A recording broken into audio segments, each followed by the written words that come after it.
this band of rain, but a mild start here with temperatures already around 10 degrees. Behind that, though, it is a case of sunny spells and scattered showers. Still breezy across the northwest of Scotland, and the showers will turn quite heavy here as we go through Monday afternoon. So as we go through the rest of Monday then, this band of rain across southeastern England will gradually clear its way towards the east. Then behind that, turning drier for most of us, but there will be some scattered showers around, mixed in with sunny spells too. And the showers still could be on the heavy side, perhaps with the odd rumble of thunder, staying blustery across the northwest of Scotland. But otherwise, temperatures not doing too bad. Should be feeling pleasant in the sunshine and the lighter winds, with highs up to 13 or 14 degrees. So through Monday evening and overnight, we hold on to clear spells, especially across southeastern England, but out towards the west, we'll see frequent showers moving through. And that's the same really as we go through the week. Sunny spells, scattered showers, temperatures returning closer to average. Bye-bye. We'll see a cold snap, which will quickly develop into a warm front. Boxed Boiler Repairs, sponsors of weather on GB News. There's just 2 weeks left to grab your chance to be one of 2 big winners in our latest Great British Giveaway. First, you'll win a totally tax-free £10,000 in cash to spend however you like. You'll also receive the very latest iPhone 16, and we'll send you on a shopping spree with £500 to spend in your favourite store. For another chance to win, text cash to 63232. One entry costs £2 plus 1 standard network rate message, or text bonus to 63232. 5 entries cost £5 plus 1 standard network rate message. Go to gbnews.com/win. Entries start from just £2. Call 0903 681 3232. Calls cost £2 plus your network access charge, or post your name and number to GB11 PO Box 8690 Derby DE1 9TT. UK only. Entrants must be 18 or over. Lines close at 6 p.m. on the 7th of March. Please check the closing time if listening or watching on demand. We're proud to be GB News, the People's Channel, and as you know, we always love to hear your views. Now, there's a new way of getting in touch with us at gbnews.com/yoursay. By commenting, you can be part of a live conversation and join our GB News community. You can even talk to me, Bev Turner, or any of the members of the GB News family. Good Afternoon Britain isn't just about us. The wonderful thing about this programme is it's about everyone watching. It's an interactive programme. Well, there absolutely is something to see here, and we're going to be talking about it more. Whether it's breaking royal news, Will, please bring us up to date. or indeed a particularly punchy speech in the House of Commons, Very, very curious. we bring it to you live, and then we bring you live reaction as well. That's Good Afternoon Britain, weekdays from midday. Only on GB News, the People's Channel, Britain's news channel. I'm Christopher Hope. From pop stars to politicians, I'll interview anybody in a pub who's got a political opinion. Join me every Friday on Spotify, Apple Podcasts, YouTube or gbnews.com, or wherever you get your podcasts. This is GB News, the People's Channel. Mornings don't have to be tiresome, especially if you have the right company. Wake up to news as it happens, opinion and debate, and of course, a little bit of entertainment too. Because when the kettle's on, we're on. That's Breakfast on GB News, a show worth waking up for. Every morning from 6 a.m. Only on the People's Channel, Britain's news channel. We'll spread the news, you spread the word. In the GB Newsroom, we bring you the news as it happens. With our team of dedicated journalists across the UK, we're ready to keep you up to date with what's happening every half an hour, every single day. Bulletins here on GB News, the People's Channel, Britain's news channel.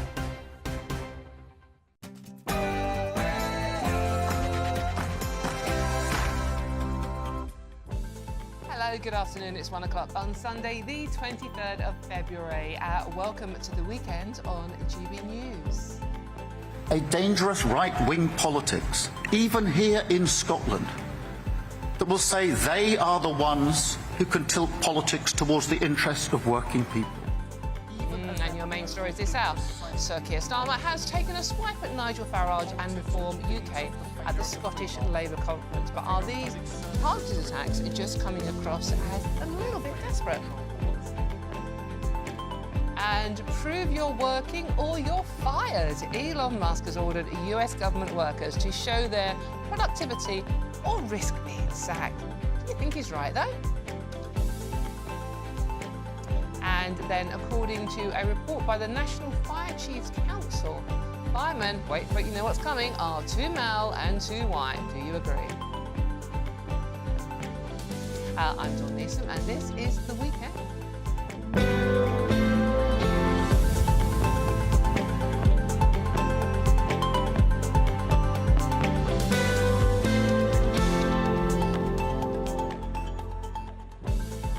Thank you for joining me this Sunday afternoon. I hope you're having a wonderful weekend out there, and I don't know how we're nearly at the end of February, but we are. So chill out, put your feet up, and let's have a good time for the next couple of hours, shall we? Because this show isn't about me, it's all about you and what you want to chat about, to be honest with you.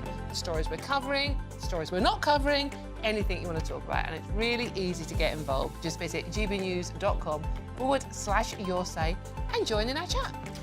I say our chat because I do have company. And today you can only come and play on The Weekend at GB News if your name is Michael. Because I have a host at Novara Media, Michael Walker, ta-da, and journalist and broadcaster Michael Parry. Thank you very much for joining me, boys. But before we get stuck into today's stories, here's the news with Tatiana Michael Sanchez. Here she is.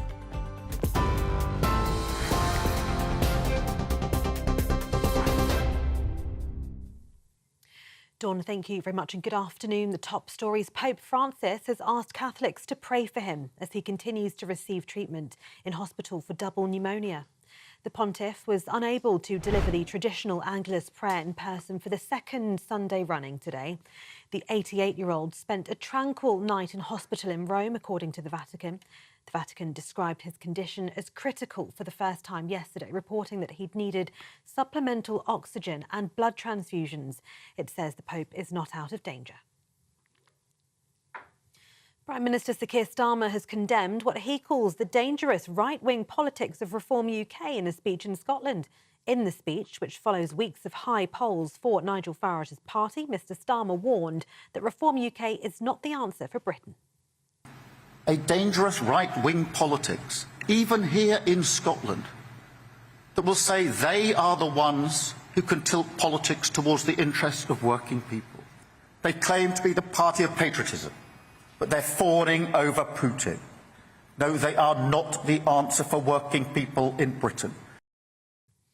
Sir Keir Starmer has urged Donald Trump to stand by Ukraine with a security guarantee, as he warned a bad peace deal would be a disaster for everyone. The Prime Minister is due to meet the US President for talks in Washington next week amid fragile relations between America and Europe after Mr Trump launched a verbal attack on President Zelensky. Mr Trump called Ukraine's leader a dictator on Wednesday and later said Sir Keir and French President Emmanuel Macron haven't done anything to end the war. Well, writing in The Sun on Sunday, he said Kyiv needs strong security guarantees so the peace will last, and he says America must be part of that guarantee. Shadow Defence Secretary James Cartledge suggested the government may need to reallocate funds from the civil service to boost defence spending. Well, if you go back to the end of the last Labour government back in 2010, obviously the challenge we had then as a country is that we faced bankruptcy, essentially. The Chief Secretary of the Treasury, who was in charge of public finances under Labour, had left a note for us that there's no money left. So we did have to take very difficult and painful decisions. Actually, the Labour government were planning, if they'd won, to cut defence spending by 25%. So, yeah, we did have to take some difficult decisions then. But the thing I would stress is that, you look at 2019, when Boris Johnson became Prime Minister, the threat position was already starting to worsen, and we had the biggest sustained increase in defence spending since the Cold War, when it went up to 2.3%. It's been sustained at that level since. But we do think, given what's happening, it does need to go up again. In other news, the French Interior Minister says migration disorders were one of the causes of the terrorist knife attack in Mulhouse, which killed 1 and injured 3 in the eastern French city. Bruno Retailleau also says one of the injured victims is currently fighting for their life. The suspect, who was arrested at the scene, has been identified as a 37-year-old Algerian man. He was allegedly ordered to be deported and was on a terrorism watch list. President Macron said he had no doubt it was an Islamist terror attack. German voters head to the polls today in a high-stakes snap election. It comes as the nation grapples with economic decline and a succession of highly publicised attacks on their streets. It's expected that the conservative Christian Democrats will win most of the seats, but there's also been a rise in support for the Alternative for Germany's party. Elsewhere, police are investigating how human remains ended up on a stretch of the M4 near Bristol after a body believed to be a man in his 40s was found. The body was found between Junction 20 at the Almondsbury interchange with the M5 and Junction 21 near Orkley in South Gloucestershire. Avon and Somerset police are urging anyone who was travelling along that stretch of the M4 and thinks they may have valuable information to get in touch. And sophisticated electronic devices used by criminals to steal cars are set to be banned under new laws in England and Wales. More than 700,000 vehicles were broken into last year, often with the help of high-tech electronic devices, including so-called signal jammers, which are thought to play a part in 4 out of 10 thefts nationwide. Until now, police could only bring a prosecution if they could provide a device had been used to commit a specific offence, but under new laws in the Crime and Policing Bill, the onus will be on someone in possession of a device to show they had it for a legitimate purpose. Making or selling a signal jammer could lead up to 5 years in prison or an unlimited fine. And those are the latest headlines for now. More news from me in half an hour.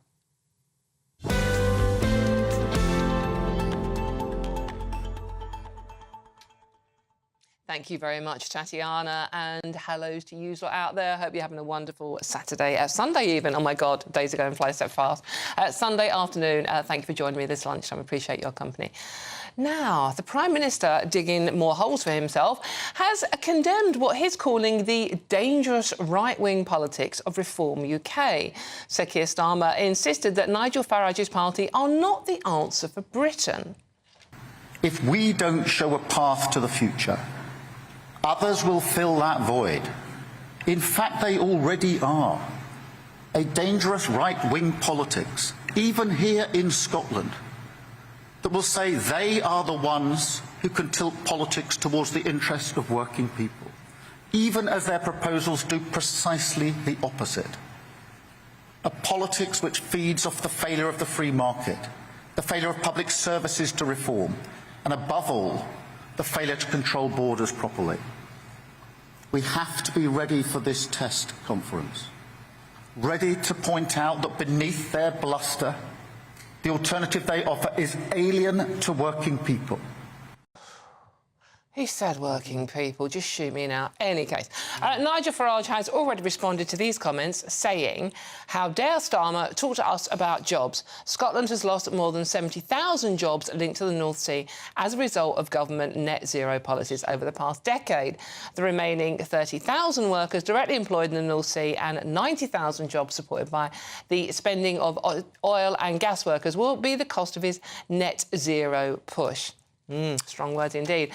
Joining me now is former Conservative Special Advisor Lauren McKevitt. Lauren, good to see you this afternoon. Thank you very much for joining me. What did you make of what Keir Starmer had to say this morning? I think Keir Starmer and Labour in general's views on reform are fascinating, not just because of where he was in Scotland, but actually because of where both elections are happening next year in 2026, in Wales and in Scotland. Reform are beginning to be a very real force within Wales, and it very much looks like it's possible that they will top the polls in Wales, even beating Labour, who have historically treated Wales as a one-party state over the course of the last 25 years of devolution. Reform are putting real pressure on Labour, who are already feeling pressure because the reason that people were voting for them last year is because of the abject failure of the Conservative Party and government to get a grip on immigration. That was an enormous part of the reason people fled from the Conservative Party, which, because they fled to both Reform and Labour, resulted in Labour winning such a large majority. Now, he needs to press the point home in order to secure Labour votes in Wales and in Scotland. that Labour are able to deal with the issues that Reform keeps raising, which is what he's trying to get at by saying that Nigel Farage is not the answer to the issues that he recognises are issues. But I would argue that as long as Ed Miliband sits in Keir Starmer's cabinet, Reform are going to have a foothold in Scotland because of those North Sea jobs that Nigel Farage is talking about. Yeah. Yeah, that was a great response from Nigel, wasn't it? To go in on the, bearing in mind this is a Scottish Labour Party conference, to go in on the one area that's directly affecting Scotland.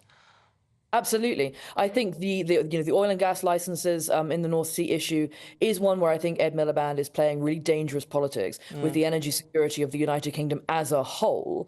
And because the SNP are sort of fumbling the ball a little bit, there is an opportunity for an extreme party, by comparison to the more centrist ground, perhaps, of the last 20, 30 years, to get a foothold on issues like this, because the centre ground is refusing to deal with these issues adequately. The mantra of net zero, mantra of climate change, the mantra of immigration. These are issues that are failing working people across the United Kingdom. Well, Lauren, you said working people. Lauren, you said working people. Well, they're failing non-working people too. Yes. But the point is, people who are in work in this country are struggling like they have almost never done before. They're being taxed beyond belief. They are struggling with a failure for the salaries to be going up and meeting the requirements over the course of the last 5-10 years. This is a real problem. And the reason why people keep talking about working people is because the working poor are a much larger chunk of the workforce than they have been in many, many years since. Lauren, just very, very quickly, one final question to you. I listened to This Morning live and it struck me as a man that was very, very worried about losing his job to Reform and to Nigel Farage, and bookies have Nigel Farage a favourite to be the next Prime Minister. I think it's possible that he could be. Reform are a real force, and that's why I'm paying some. Obviously, I would be paying attention to Wales. I was a Wales Office Special Advisor. I spent most of my career in Welsh politics. How Reform do in Wales next year at the Senedd elections is going to be really crucial for understanding how they could do at a general election in a couple of years' time. It is a really interesting race because it is basically a race between Reform and Labour. And Reform and the Conservatives get talked about an awful lot, but Reform are coming for Labour too, and Keir Starmer appears to have adequately worked out that that is a major threat to him. Indeed. Thank you very much, Lauren. That's lovely to talk to you. As always, that's former Conservative Special Advisor Lauren McEvoy. Thank you very much for joining me, Lauren. Interesting times. Now, before I bring my panel into the conversation, I just want you to take a quick look at this. You want to know what Farage and Reform are doing on their rare visits to Parliament? They're voting against our Employment Rights Bill. They talk the language of workers' rights online and on the doorstep, but they voted against banning fire and rehire. They voted against scrapping exploitative zero-hour contracts. They voted against sick leave and maternity pay. And what about the NHS? They want to charge people to use our NHS. They claim to be the party of patriotism, but they're fawning over Putin. No, they are not the answer for working people in Britain. And they are not the answer for Scotland. No, they are not the answer. That voice coach wasn't at all wasted, was it? OK, let's come to you first on this one, Michael Walker. Starmer, right-wing politics are dangerous. What's dangerous about right-wing politics? Well, I mean, I suppose there's two ways of looking at this. I think Starmer's big mistake. So, from my perspective, I think Reform have given an answer for what's wrong with the country. They say the reason your wages haven't risen, the reason it's hard to get housing is all because of migration. Now, I think, really, if you look at the last 10 years, the real problem is we haven't invested enough in the economy. We haven't built enough train lines. We haven't built enough homes. We haven't sort of invested enough money in small businesses. So I would say the diagnosis of the problem by Reform is wrong, right? The problem for Keir Starmer is he hasn't given an alternative one. So if Keir Starmer had sort of every day, every week and every time he does a press conference be saying what we need to do is tax the very wealthy to put more money into apprenticeship so that we can build more homes, right? Then maybe there would be an alternative analysis given to the public.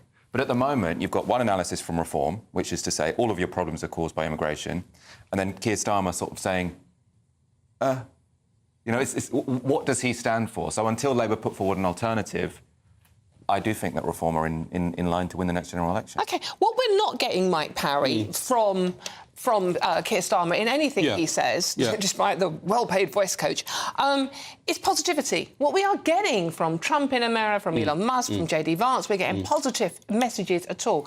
Michael's right. We don't hear anything like that. We don't hear. We hear Keir Starmer go, "Oh, they're a bit rubbish, aren't they?"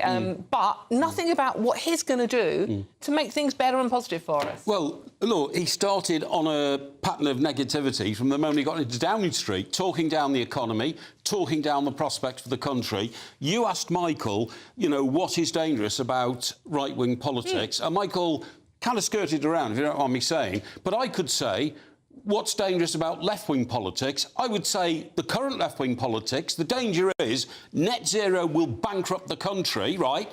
But the sheer arrogance of the Prime Minister to say, you can't believe this, somebody's objecting to our Employers' Rights Bill. That Employers' Rights Bill could cause 10% more people in this country to be unemployed by the red tape he wants to introduce into the workplace, by extending union rights into the private sector, which is the only sector which produces growth in this country, and the sheer arrogance for him to say, dangerous right-wing politics, they objected to the Employers' Rights Bill. The Employers' Rights Bill is going to crash the economy. So I think that's a lot of scaremongering there from Mike. Why? Well, what this reminds me of is the debate over when the minimum wage was introduced. So when the minimum wage was introduced, lots of people on the right and lots of people on the centre said, this is a terrible idea. If you increase the minimum wage, then loads of people are going to become unemployed. You know, all of these Michael, can I remind you they're doing that as well? As the Employers' Rights Bill, they are again increasing the minimum wage. But what's happened is since that happened, so that happened in 1997 under Tony Blair, since that happened, employment didn't fall. And economists have now completely changed their mind. Economists have decided, actually, maybe a higher minimum wage is actually quite good for the economy because it means people have more money in their pockets. And I think you'll see exactly the same thing with this employment rights. No, I don't. Which is, you've got this scaremongering, say, if you give people a few more rights in the workplace, they're all going to get fired. Actually, that will motivate businesses to increase productivity because if you can't just hire and fire workers willy-nilly, then you've got an interest in training them, in making sure they're productive. It'll stop people being hired. This is exactly what people said about being hired. This is exactly what people said about the minimum wage. It's a very simplistic analysis of the economy, which over and over again hasn't been proven to be correct. Now, I will just point out, this is the kind of debate that Keir Starmer should be having. Because I think this is an argument where more people would be persuaded to Labour's argument than just saying, oh, they're right-wing, which isn't a particularly persuasive thing to say. But at the same time as the Employers' Rights Bill and the minimum wage, all sorts of other restrictions are being put on the economy. He didn't mention there, did he, that we're increasing national insurance on employers as well. I mean, there's a huge amount of pressure now coming on the private sector, and that is going to stumify the economy. It's not a question of opinion, it's economic fact that the economy will be booted into touch on April the 1st when all these come in. And yet, he's saying, you know, it's wrong of people to object to what we're doing. You're crashing the country, pal. I mean, they also are removing restrictions in lots of places, right? Oh, yeah, like where? Well, when it comes to building, for example, so Labour want to make it much more easy to build, much harder to block building. Yes. Now, what you had when the Conservatives were in power is they kept saying we want to build more houses, and then they'd have these MPs in rural areas saying, oh, we don't want to see any houses built, and so nothing got built. I think it's quite impressive that this Labour government have been saying, we need to build those houses. I don't care if there's a few local objections, people need places to live, so let's build them. I totally agree. I would reduce the green belt, but it's an easy one to go down that road. Well, because it wasn't easy for the Conservatives, that's why they didn't do it. Right, hold on. Seconds out, gentlemen. There's no bricklayers. No, there aren't, actually. We've got... Invest in apprenticeships. Tax the rich to invest in apprenticeships. That'd be my policy. Invest in apprenticeships, don't tax the rich, or else they'll go abroad. Any case, fiery debate here. What do you reckon on this one at gbnews.com/your say? And for all the best analysis and opinion on that story and much more, please do go to our website, which is at gbnews.com. Now, if you fancy escaping, and who doesn't, to be honest with you, time for the Great British Giveaway. You want to be one of the 2 new winners, each with a new iPhone, shopping vouchers and £10,000 in tax-free cash. Here's all the details you need to get it. Have a go. Don't miss your chance to be one of 2 big winners in our latest Great British Giveaway, as we have 2 prize bundles that have to be won. There's 2 lots of a totally tax-free £10,000 in cash. You'll also receive a brand new iPhone 16, along with £500 in shopping vouchers to spend at your favourite store. Hurry, lines close on the 7th of March. For another chance to win, text cash to 63232. One entry costs £2 plus 1 standard network rate message, or text bonus SMS to 63232. 5 entries cost £5 plus 1 standard network rate message. Go to gbnews.com/win. Entries start from just £2. Call 0903 681 3232. Calls cost £2 plus your network access charge, or post your name and number to GB11 PO Box 8690 Derby DE1 9TT. UK only. Entrance must be 18 or over. Lines close at 6 p.m. on the 7th of March. Please check the closing time if listening or watching on demand. Susan? No, I'm not saying that out loud. Thank you. Good luck with that one indeed. Honestly, Mike Power is already getting very frisky in the studio here. He is dangerous when he's in this mood, so you don't want to miss anything that's coming up in today's show. Right, and there is loads more coming up. This is my favourite story of the day. I don't know what you make of it. Prove you're working or you're fired. That's Elon Musk has ordered US government workers, the equivalent of civil service, to show their productivity or risk being sacked. Do you think that's a good idea? All of that and much more to come. This is GB News, Britain's news channel. We'll see you very soon.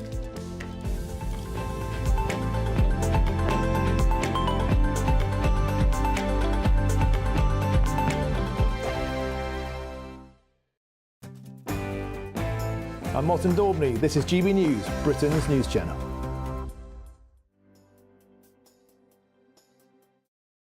We're proud to be GB News, the People's Channel. And as you know, we always love to hear your views. Now, there's a new way of getting in touch with us at gbnews.com/your-say. By commenting, you can be part of a live conversation and join our GB News community. You can even talk to me, Bev Turner, or any of the members of the GB News family. GB News Breakfast, every day from 6 a.m.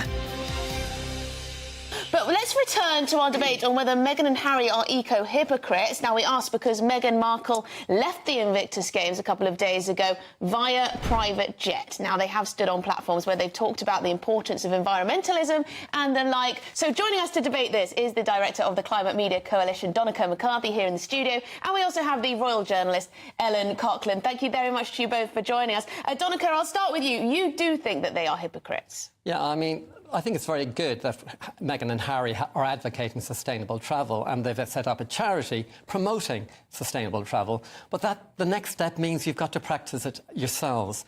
Practicing what you preach is really important. But I think the interesting thing about this story is the figures. 6.6 tonnes for one flight. Most people don't know what a tonne of carbon is. 6.6 tonnes is 13 years. 13 years of the average household's electricity emissions. One of the big problems we don't talk about is the carbon footprint of the super rich. The top 1% of humanity emits more emissions than the 70% poorest. Ellen, what do you think? Do you think we're being too harsh on Meghan and Harry? They're doing their best. Harry and Meghan often fly commercial. Harry said in an interview before that 99% of the time they will fly commercial, but the odd time, inevitably, they will have to fly on a private jet. They have shown their commitment to reducing their carbon footprint by offsetting the emissions. Also, Harry has set up his travel charity called Travelite to help companies be more informed. It's not part of their travel. hypocrisy, though, to be fair, Ellen. With respect, it's all very well and good calling Elton John and getting him to plant some trees for you. GB News, the People's Channel. This is Britain's Newsroom, where your voice matters. It's just astonishing. With expert analysis and honest opinion, we don't just keep you informed. We bring you unique perspectives you won't see anywhere else. Can't argue with any of that. When the news happens, it happens here. On Britain's Newsroom, weekdays from 9:30 a.m. Only on GB News. I'm Ellie Costello, and thank you so much for joining us here on GB News, the People's Channel, Britain's news channel.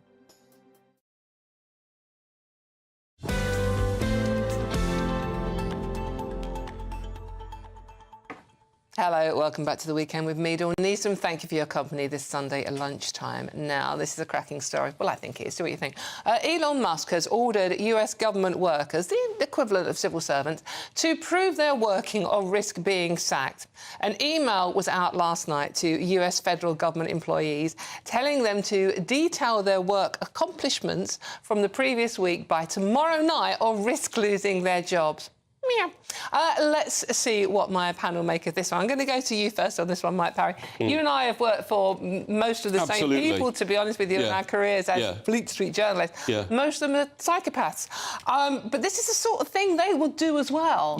What do you think of what Elon Musk has said? Well, I do like somebody to examine those who are working for you, and people who work for the government work for you, the taxpayer, OK? So I don't mind them being asked what they can do. I mean, for instance, you'll have had the same situation as me. 7 o'clock one night in Fleet Street, you know, the editor will suddenly walk in, not having a good day, and ask me what have I been doing today? Prove it. What have you come up with? There's nothing. It was like that all the time. But it didn't half keep you on your toes because you didn't want to come to work the next day and think, I'm not having a day like yesterday. I must do more today. It was very stimulating. Now, also, I'm not sure if it's the same in America, but I suspect it is.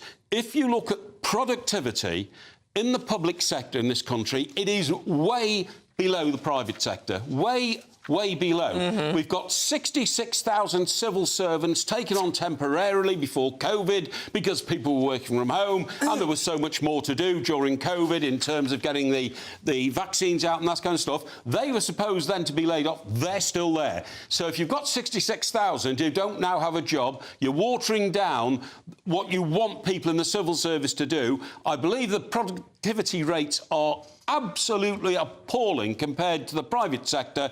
And Rees-Mogg started this. If you remember, he was going round departments when there were 100 desks and 40 people in there, leaving letters saying, hello, where are you today? What are you doing? When people work from home, and that seems to be a government plan now to allow people to work from home, you cannot keep track of what they're doing and what contribution they're making to their job being paid for by the taxpayer. Yeah, let's keep it away too much from the working from home debate. I mean, it's late... But it's part of it, Dawn. Yeah, it is part of it. No, I know, but let's concentrate on what he said now. The latest unusual directive from Musk's team, he did do this at Twitter when he brought Twitter as well. He did the same thing. He just sacked about half of them, lots of things on Twitter broke. Right, and obviously it didn't matter that much when it was Twitter, because if Twitter was down that day, if you remember when he just bought it was often, there were all of these glitches, all of these bugs. He kept having to try and rehire people who he'd fired because he realised actually they knew some coding that he didn't.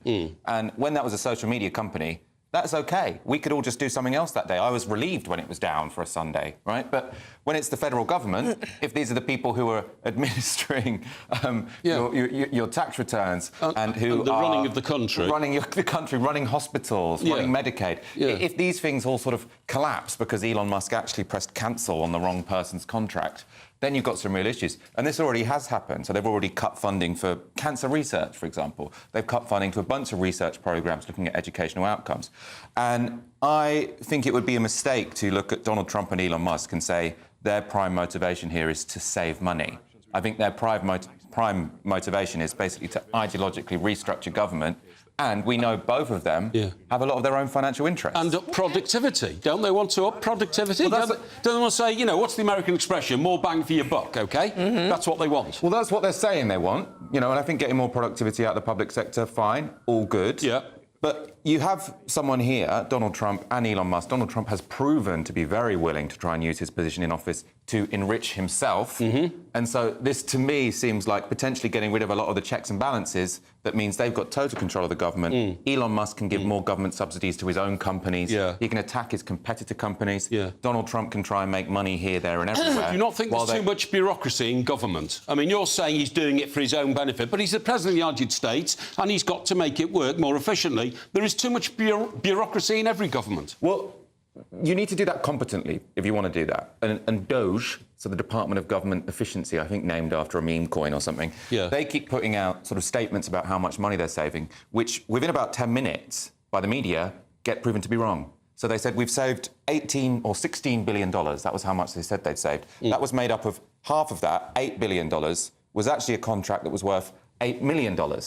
So you've got these people who seem to be, you know, not necessarily completely with it. They're sort of high on their own supply, and they're going around just pressing cancel, cancel, cancel, this much money saved, and they're not looking at the consequences. But to be fair, I mean, Donald Trump got elected, and with Elon Musk by his side, pledging to cut $2 trillion in annual federal and government spending. That played well with the American public. Absolutely. So far, they've only cut $55 billion. Only cut $55 billion. No, but they haven't proven that. They haven't shown that. No, but look, Michael is maybe right in pointing out it's not going well. You did say that with gritted teeth. Yeah, I did say it through gritted teeth because what I'm saying is there is a purpose to try and save taxpayers' money. Now, for goodness sake, that is a huge operation, particularly in the biggest economy in the world, and you're not going to get everything right from the start. But purely going out there and saying, this is the world we have, you people watch out, we're coming after you, I think is a message to the whole of the country. We don't take you for...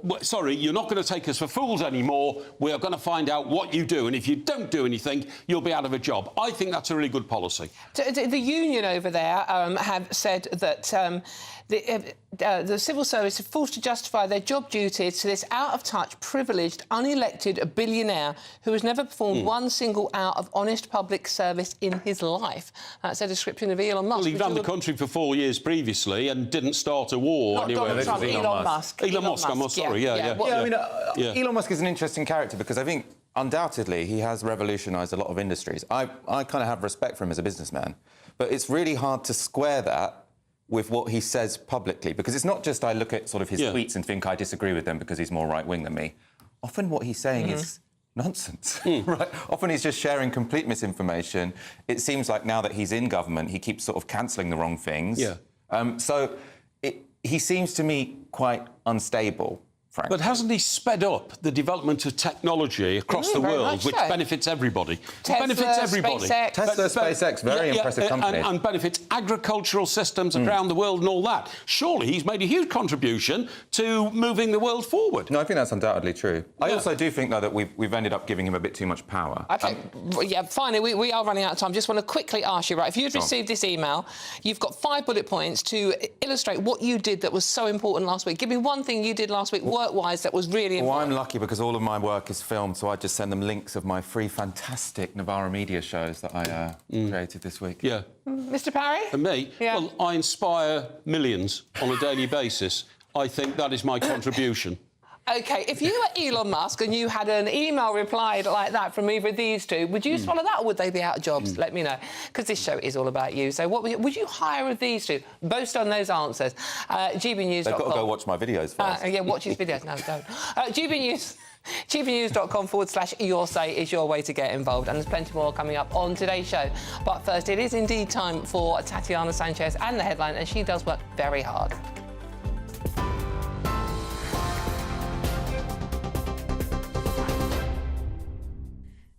Dawn, thank you very much. The top stories. Pope Francis has asked Catholics to pray for him as he continues to receive treatment in hospital for double pneumonia. The pontiff was unable to deliver the traditional Angelus prayer in person for the second Sunday running. The 88-year-old spent a tranquil night in hospital in Rome, according to the Vatican.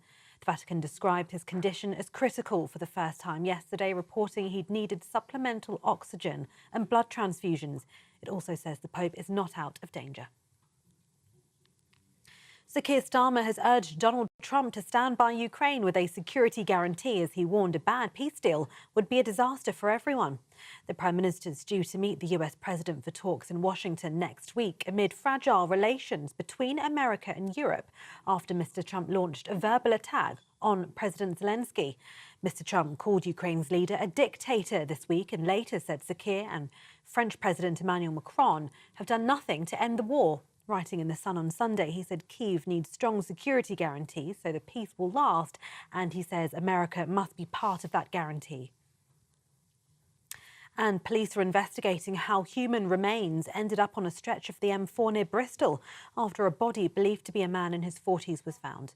The body was found between Junction 20 at the Almondsbury interchange with the M5 and Junction 21 near Orkley in South Gloucestershire. Avon and Somerset Police have urged anyone who was travelling along that stretch of the M4 and thinks they may have valuable information to come forward. And those are the latest GB News headlines. For now, more news from me in half an hour.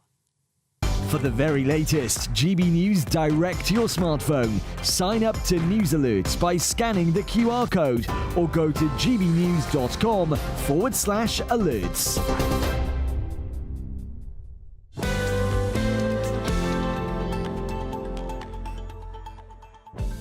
Thank you very much, Tatiana. Now, remember, let me know your thoughts on all the stories we're discussing today by visiting gbnews.com/yoursay and join in our conversation. There's loads more coming up on today's show. That's our panellist, Mike Parry, who has just said that he is an inspiration to the world. Oh, I think I am. On a daily basis. No, I mean that quite genuinely, you know, because I think I've done things in life which people admire me for and therefore would like to copy. And I know some of the things you've done in life that I am not even going to be allowed to say on TV, but maybe I might later on, because there is loads more coming up on today's show. According to a report by the National Fire Chiefs Council, firemen are too male and too white. Do you agree? Would you care if your house was burning down? All of that and much more to come. I'm Dawn Neeson, and this is GB News, Britain's news channel, with living inspirations. We'll see you very soon. Join me, Camilla Tominey, for a frank and honest discussion with those in power that cuts through the spin and gets to the heart of the issues shaping our nation. You haven't confirmed that you want to stand as leader, but you haven't ruled it out either. This report basically says that he's not fit to stand trial. Is he indecisive? Incompetent? I deliver the dose of reality Westminster needs. That's the Camilla Tominey Show at 9:30 every Sunday on GB News, the People's Channel, Britain's news channel. This is GB News, Britain's news channel. One former Royal Marine has just set up a state-of-the-art new fitness brand which combines fitness, dating, clubbing. It's all in a very unique experience. Yes, Will McLaren and co-founder Toby Spooner have managed to fuse well-being, dating and what they call community building in their new full-day event, Metrics, which also includes high-intensity workouts. Will and Toby are joining us now in the studio. Good morning, guys. Good morning, Thank you for joining us. I'm very interested in this because all I seem to see at the minute is high rocks. But from what I've read about Metrics, this seems like the new upgraded version. What can you tell us about it? Tell our viewers all about Metrics. Well, it is a fitness competition, but we are combining the music and production element. Also, we want it to be quite a social event as well. So we want people to come, meet each other and have a great day out. So what does that actually mean? Tell us a little bit more in detail. Toby, just tell us a little bit about what's involved. So, in short, it's an immersive fitness competition. Yeah. So you can do a partner workout, you can bring a friend, or we can actually make people. So we're adding that dating element. Well, it was Valentine's yesterday. Precisely, so right. is this going to be the new Tinder? People going along to Metrics and meeting their future partner? Well, exactly that. So we've done a load of research into it, and what we've found is that exercise is slowly becoming more of a dating scene. So is it, I assume, some behind the scenes of what Metrics will look like? Because it's still to start, isn't it? Is it March it begins? Yeah, so 1st and 2nd of March, so it's in 2 weeks, at a magazine in North Greenwich. We've known each other for a fair while, but we kind of put our heads together. So we've worked in fitness for years, and we found that music really drives performance. And people love music. People will come to our classes, they'll come away and they'll say, music was so good. And it just elevates the experience. We said, how can we put this on a scale tenfold? GB News, the People's Channel. It's Patrick Christys Tonight, and here we do things differently. It's explaining the absolute madness of this, doesn't it? It's explosive. I mean, this is very good. It's lively. 850. Your government sat there, Sean, and it did nothing. It's controversial. And the Middle East has been in turmoil since before I was born. It's everything you need to kickstart your evening. Everyone's had their Weetabix tonight. I love to see it. That's Patrick Christys Tonight, weeknights from 9 p.m. Only on GB News, the People's Channel, Britain's news channel.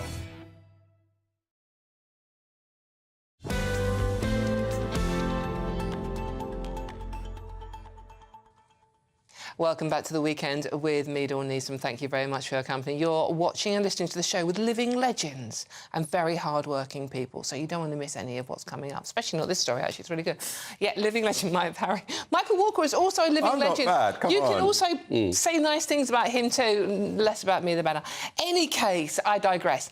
Are firemen too white? OK. According to a report commissioned by the National Fire Chiefs Council, Britain's fire service is institutionally racist, misogynistic and homophobic because the proportion of firefighters who are women and ethnic minorities is less than in wider society. OK.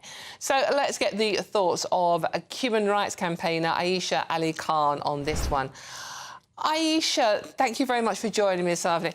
Aisha, I'm going to be completely honest here. If someone's rescuing me from a burning house, I don't care what colour they are, what sex they are, what their religion they are. I just want them to save my life. Does it matter if we have equal diversity in the fire service? So, hi, Dawn. It's actually a misconception that firemen just fight fires. They do so much more, and it's not just about running into a building and rescuing people, which they do, and they do amazingly well, and we thank them for their service. And honestly, hats off to they're brave, aren't they? But I do believe we need diversity, and it's really important that it reflects the demographics and the population of Britain that we have today. So yeah, the report I read, and I completely agree with it. It's definitely too white, too male orientated, dominated rather, sorry. And we do need to reflect the population of Britain today. I mean, look, 10% of fire men, only women, reverse. 10% of the population of firemen are women, and we need to reflect that with the population, which is 51%. And there's lots. It's not just the fact that they're male dominated. There's also a lack of ethnic minorities, which is also very important as well, that we need to reflect. Nearly 20% of Britain's population belongs to ethnic minority, yet only 5.4%, as cited in the report, by the way, from ethnic minority. So it's really important, I think, that we narrow the gap as much as we can. OK, all right, 51% of the total population in England and Wales is female, OK? And I am, Aisha, the world's biggest feminist, with the emphasis on big, because I am big. I'm strapping, I think, as my dad once called me when he was trying to be polite. So I'm quite strong. But I do accept that, we need young men. They are the strongest, fittest people to be doing the basic work of firefighting, OK? I know what you say, there are other jobs involved. But we can't have 51% of the firefighting force to be female just because that makes it equal. That doesn't make sense to me. No, I mean, look at the gap. It's a 40% gap, actually, 42% gap nearly. And I think what we would, when I was young, for example, I'm going to give you an anecdote from my past. We had these amazing firemen coming and giving talks at our schools and talking about, the dangers of fires, dangers of this, dangers of that. And it did strike me as, first of all, it was obviously that's one of the most important things. Prevention is much more important than actually tackling the damage afterwards. But I just felt that the message and the way they were communicating, it didn't really resonate as much. And I think now growing up, I look back and I think had there been a female member of staff who was understanding, who communicated and actually engaged with children on a much more, on the level that we would actually understand, it would have made a greater difference. And I think having, it was like having another teacher standing up and saying, don't do this, don't do that. And I think that that's just one anecdote I can think of that I remember all these years later. But I do feel that, look, the emergency services, they do an amazing job. We've got a lot more representation, equal representation in, say, for example, the medical emergency, the A&E and so on. And also the police force as well. They've had some really good drives to recruit more ethnic minorities. Still quite a way shorter than OK, Aisha, thank you very much. Unfortunately, we are running out of time on that one, but thank you so much for joining me. It's Aisha Ali Khan, human rights campaigner. Let's come to you first on this one, Michael Walker. In this study, the authors claim that fire chiefs' commitment to inclusion is important as their competence. Agree or disagree? Disagree. Common sense in the room. Yeah, I think there's two things here. So there are two ways of sort of looking at racism or misogyny in an organisation, which is sort of a counting exercise, where you say, this many people are white, this many people are male, therefore we have a problem. I think that's silly. But I do think that there was, this report seemed fairly short. There was a report from 2022, which did have a number of examples of sexual harassment not being dealt with well, or racial abuse not being dealt with well. So I think those two things have been conflated by all sides in politics, by the left and the right, and I think we need to disentangle them. I think it matters if there is... If the reason there are fewer women or people of colour in the fire service is because of, oppression and mistreatment, that's a real problem. if it's just the case that more men want to be firefighters than women, that's not necessarily a problem. I think, I mean, it's sort of Paul Embry, who used to work on this channel quite a lot, and we miss you, Paul. He said, he's a former firefighter himself, he said most of the time it has little to do with prejudice. Some individuals and groups are attracted to jobs that hold little appeal to others. That's just a fact of life. Well, Paul Embry also said, you see, sometimes the unions get a lot of stick for being obstructive to working practices and, you know, trying to impose their will on employers. But Paul Embry also says, he's a former executive council member of the Fire Brigade Union, fire chiefs should focus on putting out fires rather than manipulating the workforce. And surely, you know, a man of that sort of experience has got it right. The fire service do three things. They fight fires, they trying to prevent fires, and they have a rescue service, OK? Now, if you're in a second-floor bedroom that's on fire and a ladder comes up to your bedroom, you don't want to see a 5'2" woman coming up that ladder if you are a 16-stone man to try and get you out of that burning building. It's just common sense, you see what I mean? And therefore, I think there are roles, obviously there are roles for women in the fire service, but not at the front line, not at the coalface, where that physical strength could literally mean the difference between life and death. And there was some debate when we had the fires in LA about the fire brigade being too woke and too diverse, and that was one of the issues. Unfortunately, I'm running out of time on that one. But I'm going to give you a chance to escape from, well, at least from Mike Harry, possibly. Yeah, and Michael Walker. No, you're getting some love in the room as well. If you are in search of some winter sun, here is a forecast of some of those top European holiday destinations.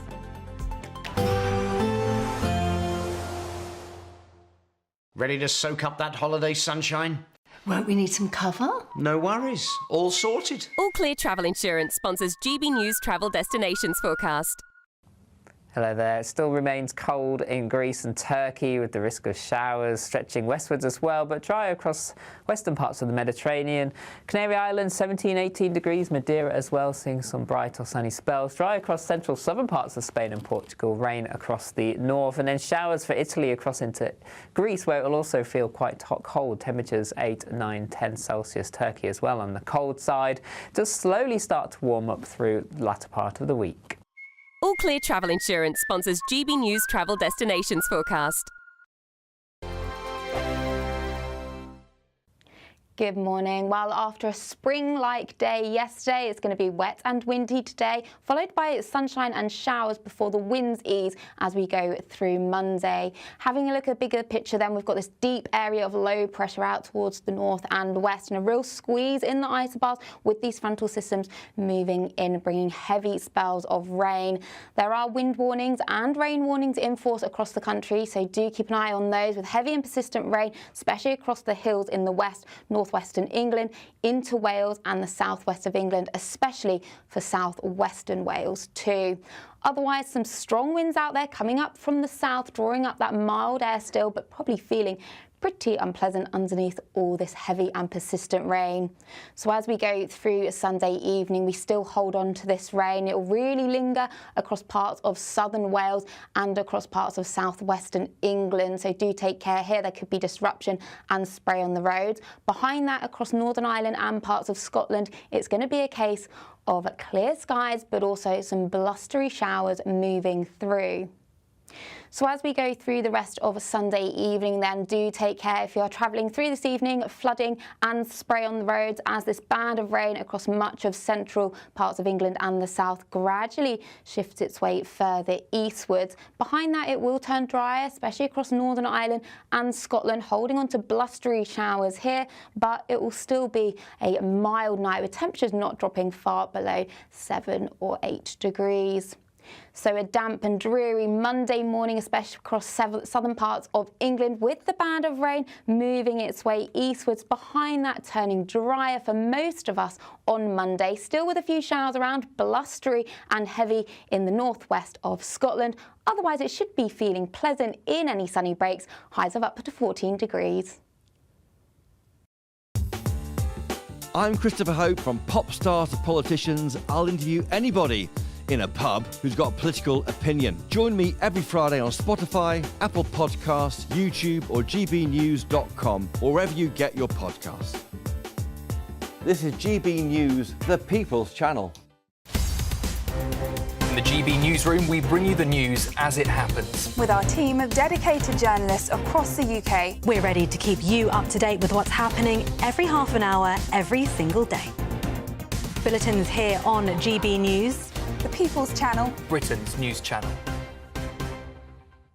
We're proud to be GB News, the People's Channel. And as you know, we always love to hear your views. Now, there's a new way of getting in touch with us at gbnews.com/your say. By commenting, you can be part of a live conversation and join our GB News community. You can even talk to me, Bev Turner, or any of the members of the GB News family.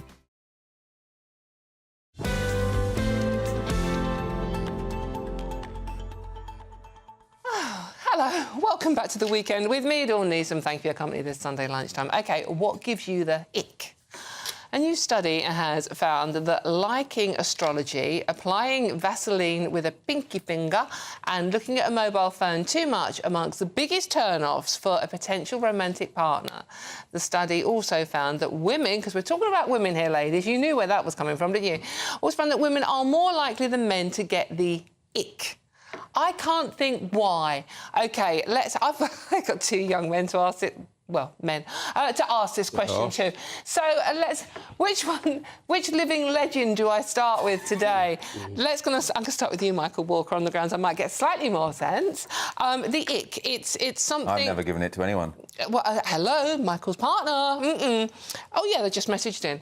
Yeah, so ick is primarily experienced by women and feared by men, evidently. So go on, tell us about that. I mean, the article's saying, fair enough, I think, sort of that women evolutionarily are more picky because there's more of an investment in the baby, as it were. So men can sort of go... If a man sort of makes a baby with a woman where it doesn't work out in the end, you can just go off. Go off. Whereas women do, I think, have to be a bit more discerning than men, which is why gay dating is so easy, because no one's remotely discerning. Well, this is the thing. I mean, it's like, you know, I've got many friends who are in gay relationships, long-term gay relationships, but they're not that fussy about it being...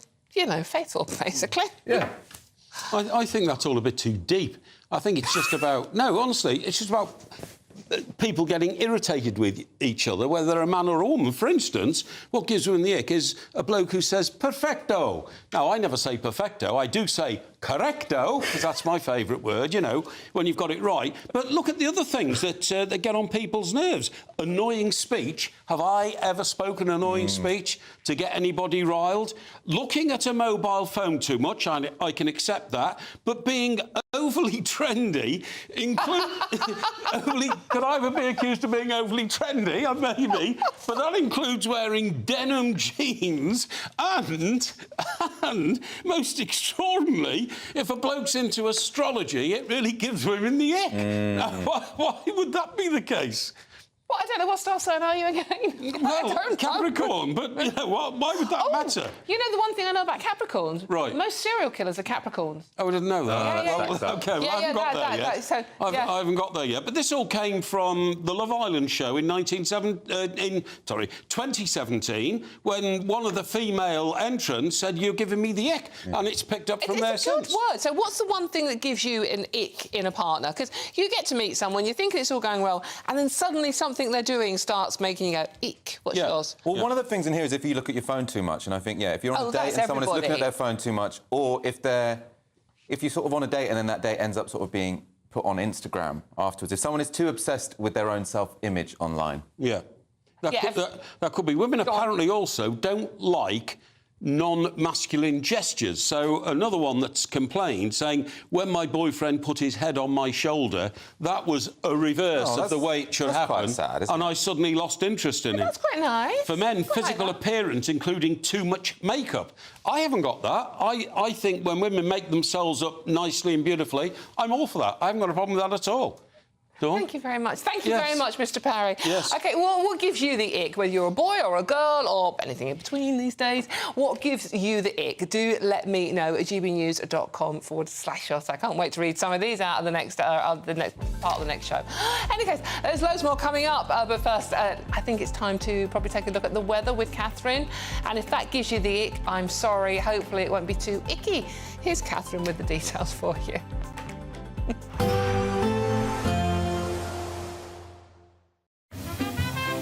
Heavy showers first thing will be followed by a warm, cosy day. Boxed boilers, sponsors of weather on GB News. Good afternoon and welcome to your GB News weather update from the Met Office. After a spring-like day yesterday, it's going to be wet and windy today, then followed by sunshine and showers with the winds easing. Taking a look at the bigger picture, we have this deep area of low pressure out towards the northwest, a real squeeze in the isobars indicating some strong and gusty winds, and there are Met Office warnings in force for wind and rain, and also an amber rain warning across southern parts of Wales. So some heavy spells of rain moving through that could lead to flooding and transport disruption. That will gradually clear its way south and eastwards, lingering the longest across southeastern England, turning drier behind that with clear spells, but generally temperatures holding up at around 7 or 8 degrees tonight. So to start Monday morning then, well, it's going to be a pretty damp and soggy start across the southeastern parts of England with this band of rain, but a mild start here with temperatures already around 10 degrees. Behind that, though, it is a case of sunny spells and scattered showers. Still breezy across the northwest of Scotland, and the showers will turn quite heavy here as we go through Monday afternoon. So as we go through the rest of Monday then, this band of rain across southeastern England will gradually clear its way towards the east. Then behind that, turning drier for most of us, but there will be some scattered showers around, mixed in with sunny spells too. And the showers still could be on the heavy side, perhaps with the odd rumble of thunder, staying blustery across the northwest of Scotland. But otherwise, temperatures not doing too bad. Should be feeling pleasant in the sunshine and the lighter winds, with highs up to 13 or 14 degrees. So through Monday evening and overnight, we hold on to clear spells, especially across southeastern England, but out towards the west, we'll see frequent showers moving through. And that's the same really as we go through the week. Sunny spells, scattered showers, temperatures returning closer to average. Bye-bye. There will be a light breeze in the morning, leading to a warm front. Boxed heat pumps, sponsors of weather on GB News. Don't miss your chance to be one of 2 big winners in our latest Great British giveaway, as we have 2 prize bundles that have to be won. There's 2 lots of a totally tax-free £10,000 in cash. You'll also receive a brand new iPhone 16, along with £500 in shopping vouchers to spend at your favourite store. Hurry, lines close on the 7th of March. For another chance to win, text cash to 63232. One entry costs £2 plus 1 standard network rate message, or text bonus to 63232. 5 entries cost £5 plus 1 standard network rate message. Go to gbnews.com/win. Entries start from just £2. Call 0903 681 3232. Calls cost £2 plus your network access charge, or post your name and number to GB11 PO Box 8690 Derby DE1 9TT. UK only. Entrants must be 18 or over. Lines close at 6 p.m. on the 7th of March. Please check the closing time if listening or watching on demand. Mornings don't have to be tiresome, especially if you have the right company. Wake up to news as it happens, opinion and debate, and of course, a little bit of entertainment too. Because when the kettle's on, we're on. That's Breakfast on GB News, a show worth waking up for. Every morning from 6 a.m. Only on the People's Channel, Britain's news channel. We'll spread the news, you spread the word. Good Afternoon Britain isn't just about us. The wonderful thing about this programme is it's about everyone watching. It's an interactive programme. Well, there absolutely is something to see here, and we're going to be talking about it more. Whether it's breaking royal news, Will, please bring us up to date. or indeed a particularly punchy speech in the House of Commons, Very, very curious. we bring it to you live, and then we bring you live reaction as well. That's Good Afternoon Britain, weekdays from midday. Only on GB News, the People's Channel, Britain's news channel. Hi, I'm Michelle Dewberry, and my show is your opportunity to cut through all the noise and dive in headfirst to some robust debates. Ideas clash. Situation, isn't it? Because the failure is... You're deliberately avoiding my point. Nothing's held back. And if you think this is the end of it, wait for more. And we do not shy away from the difficult stuff. Sometimes I want to shake people and say, if only you understood. So join me on Dubes and C weeknights at 6 p.m, only on GB News, Britain's news channel.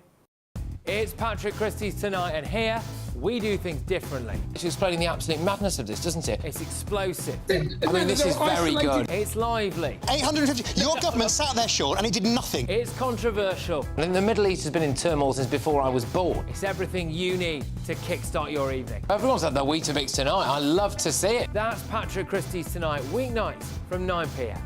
Only on GB News, the People's Channel, Britain's news channel.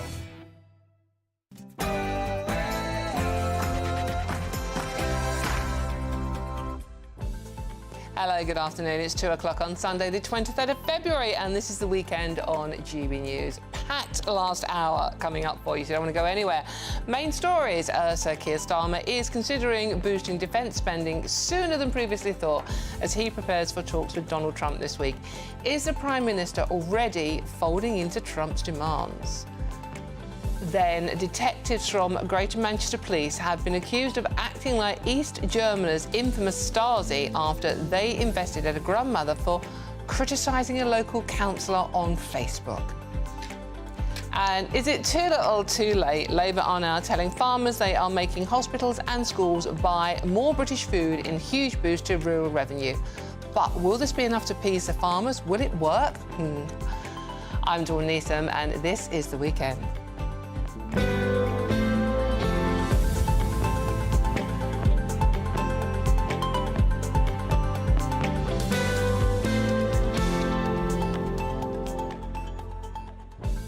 So thank you very much for your company on a Sunday afternoon. I always really appreciate it, and this show is indeed nothing without you and what you've got to say about what we're talking about.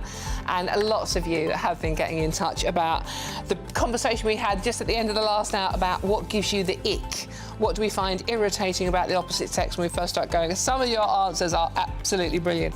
Anita, good afternoon, Anita says, my ick, I once had a boyfriend who didn't like beer but baby sham with a cherry in it. It ended up to only one date.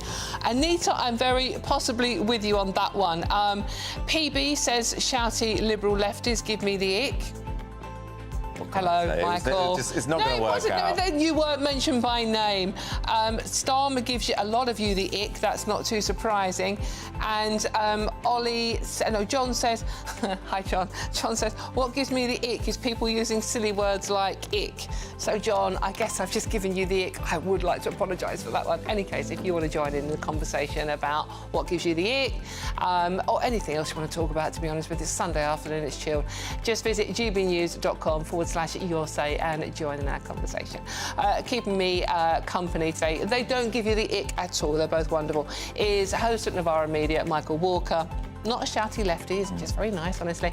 And a journalist, a broadcaster, and living legend, was it, I think, or inspiration? Inspiration, Mike Parry. But before we get stuck into today's stories, here's the news with Tatiana Sanchez for you.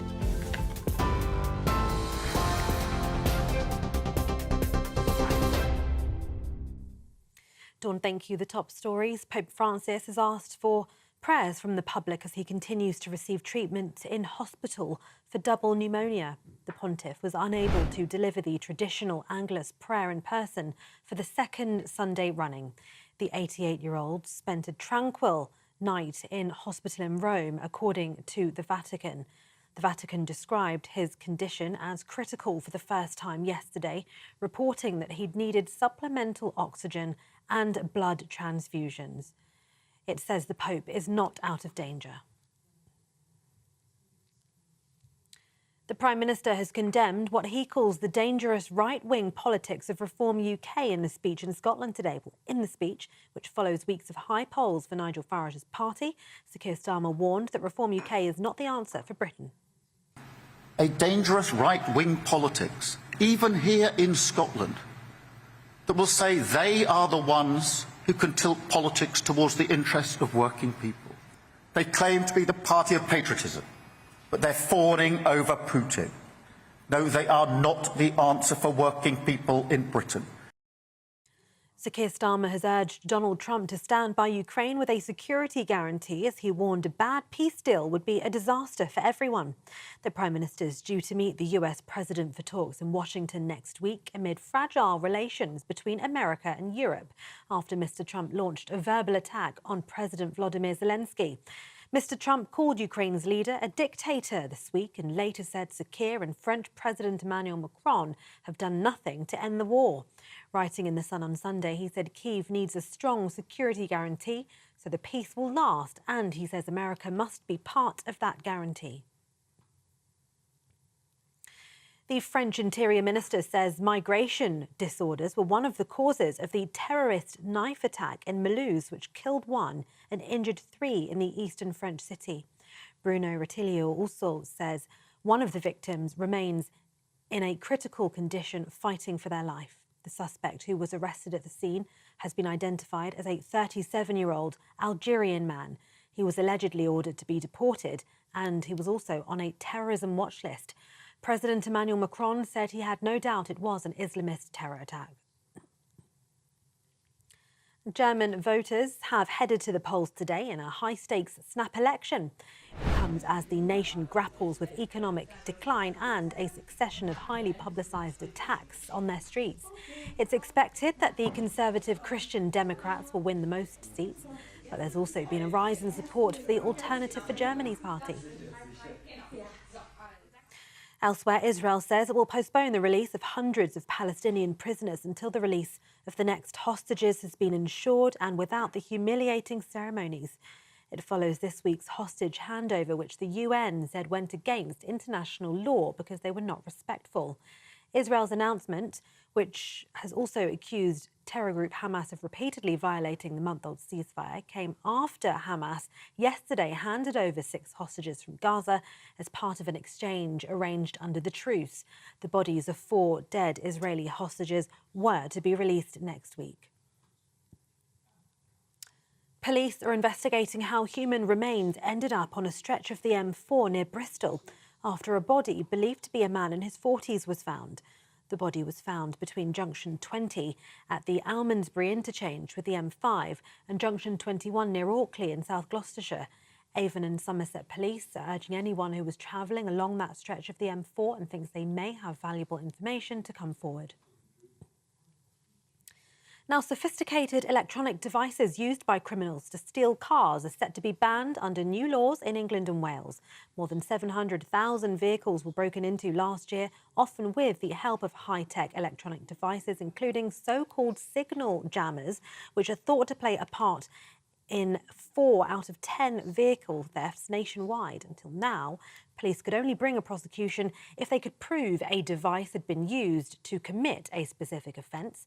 But under new laws in the Crime and Policing Bill, the onus will be on someone in possession of a device to show they had it for a legitimate reason. Making or selling a signal jammer could lead up to 5 years in prison or an unlimited fine. And Elon Musk is being sued over the custody of a son he allegedly fathered with a MAGA influencer. It would mean the Tesla and X owner now has 13 children. The woman, named Ashley St. Clair, who's 26, wants full custody. As part of her petition, she shared pictures, allegedly, of Musk with the child. And those are the latest headlines for now. It's back to Dawn.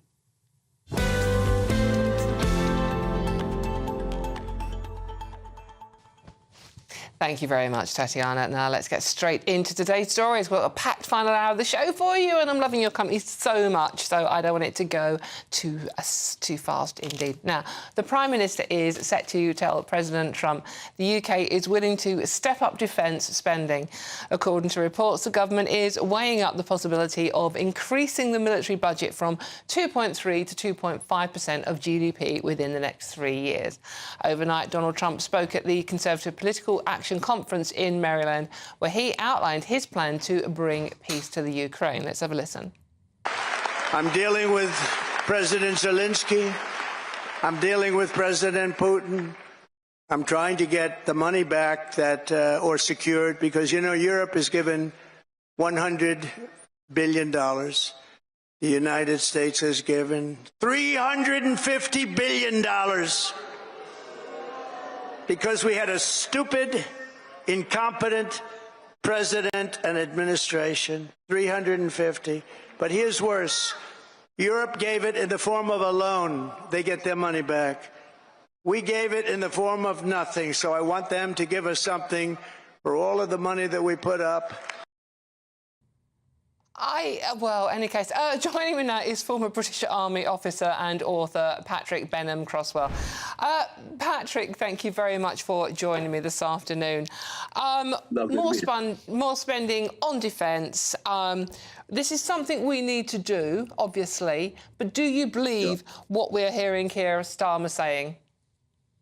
Well, I mean, it's increasing defence spending in perhaps 3 years' time. It's just saying you're not going to kick the can down the road for 5 years or 10 years or for the 20 years that it's been going on.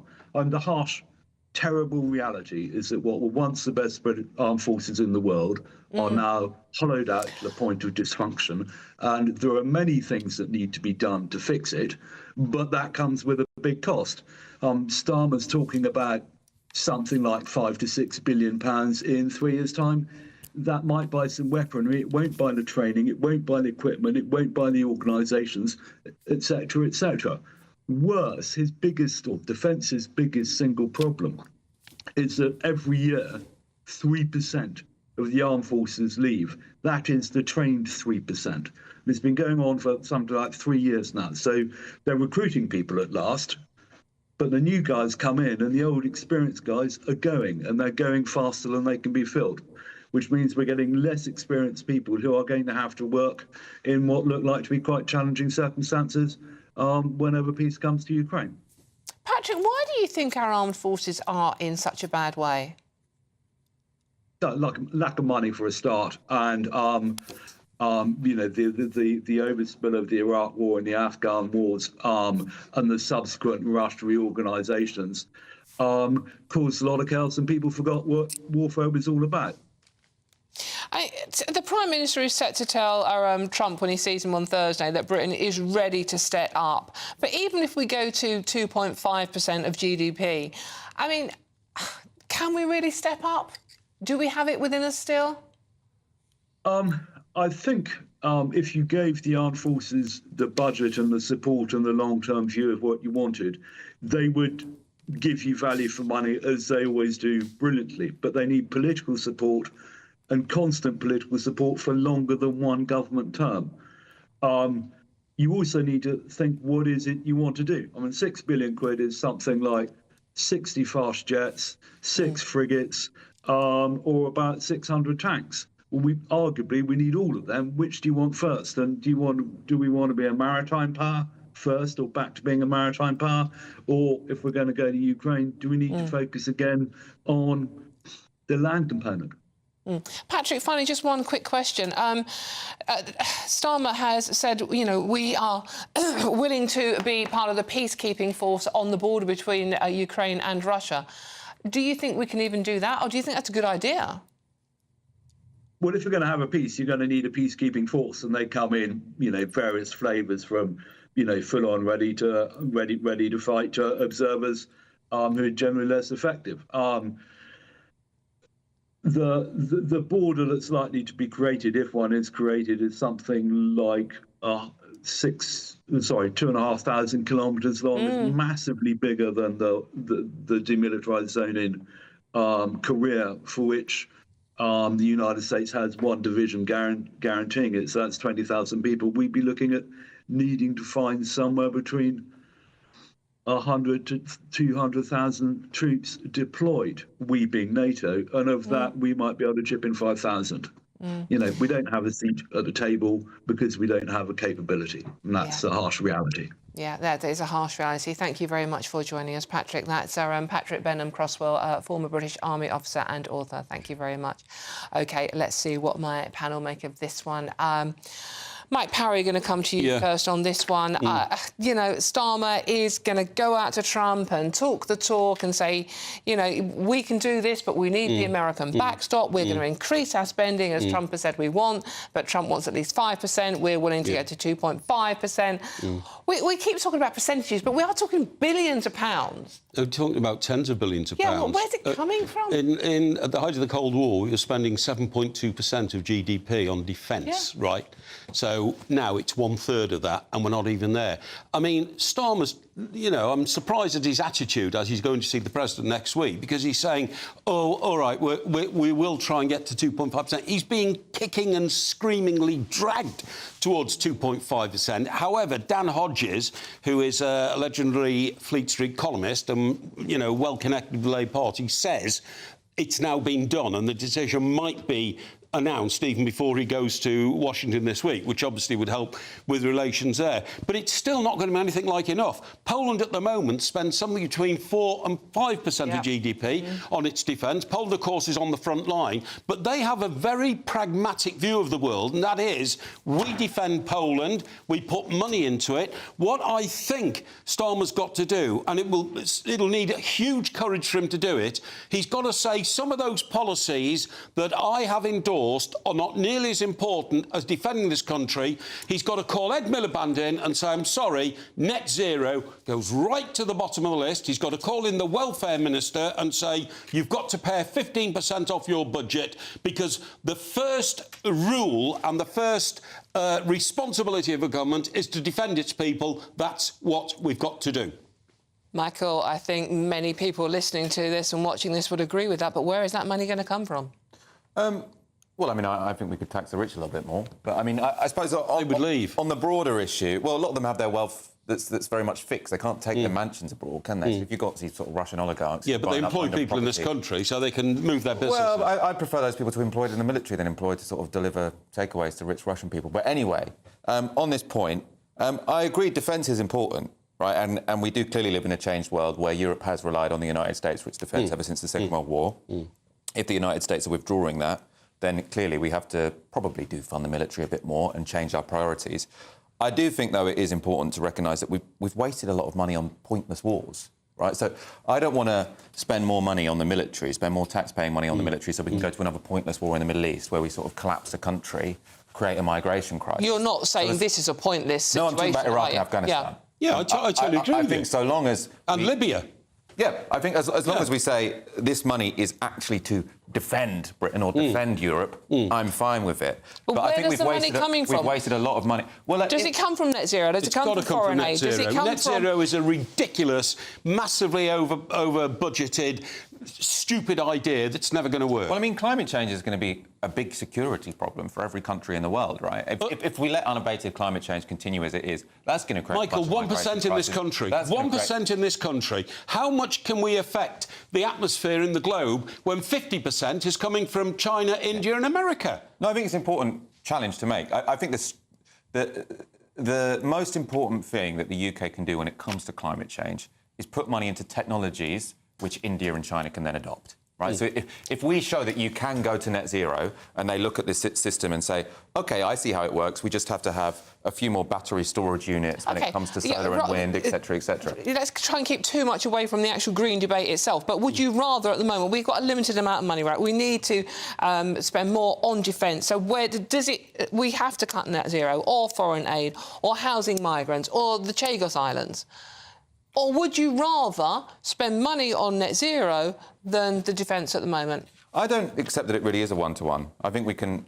what I would do is I would increase taxes on oligarchs and super rich people. On the tech giants, right? The tech giants who are taking 30% of everything that goes on YouTube. That won't raise very much, but why... That would raise a lot of money. Why have the government put aside £22 billion for carbon capture? Nobody even knows if it works. But and once again, Ed Miliband has come up with these nutcase schemes to try and save the world. He says we're going to be a green superpower. There is no green superpower. The green superpower is China when we send all our work over there. You can't be a green superpower. Even this week, the Tony Blair Institute has said it's not going to provide anything like the number of jobs that Ed Miliband says it will. It's a fantasy. I believe net zero is a fantasy. Well, the carbon capture and storage is exactly the kind of policy which then India and China can adopt, right? Because no, but it hardly exists. Untested... It's not proven. But it's not a proven technology. It's not proven until you invest in it, is it? So solar power, people used to say it's not proven, can't possibly but you're going into the dark. Electricity. You're going into now the it's dark. much cheaper than coal and gas. Unfortunately, I have to come in here because we are running out of time. But we seem to be running out of time. I know, we do. It's only 2 hours with you. I could have all day with you, Stu. I really could. But I don't, unfortunately. For all the best analysis and opinion on that story and more, please please do go to our website, which is gbnews.com. Now, if you want to cheer yourself up, why not enter our Great British Giveaway? It could be one of our 2 new winners, each with a new iPhone, shopping vouchers and £10,000 in tax-free cash. Here's all the details you need to win it. Don't miss your chance to be one of 2 big winners in our latest Great British Giveaway, as we have 2 prize bundles that have to be won. There's 2 lots of a totally tax-free £10,000 in cash. You'll also receive a brand new iPhone 16, along with £500 in shopping vouchers to spend at your favourite store. Hurry, lines close on the 7th of March. For another chance to win, text cash to 63232. 1 entry costs £2 plus 1 standard network rate message, or text bonus to 63232. 5 entries cost £5 plus 1 standard network rate message. Go to gbnews.com/win. Entries start from just £2. Call 0903 681 3232. Calls cost £2 plus your network access charge, or post your name and number to GB11 PO Box 8690 Derby DE1 9TT. UK only. Entrants must be 18 or over. Lines close at 6 p.m. on the 7th of March. Please check the closing time if listening or watching on demand. Because it's so labour Hello. intensive. Yeah, well, good luck indeed. Mike Parry, will you shush your mouth, honestly? Oh, it's like having children in the studio with me today. To hear what I'm saying. Living legend, yeah. Well, they do, to be honest with you. Any case, welcome back. Good luck with that. I'm Dawn Neeson, and this is GB News, and there's loads more coming up on today's show. Detectives from Greater Manchester Police have been accused of acting like East Germany's infamous Stasi after they investigating, you know what's coming, a grandmother for criticising local councillors on a Facebook page. All of that and much more to come. This is GB News, Britain's news channel. Don't go too far. It's going to be packed. We'll see you soon.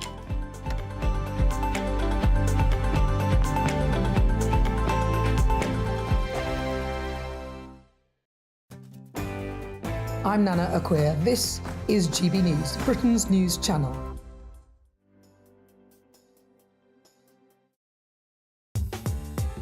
I'm Christopher Hope. From pop stars to politicians, I'll interview anybody in a pub who's got a political opinion. Join me every Friday on Spotify, Apple Podcasts, YouTube or gbnews.com, or wherever you get your podcasts.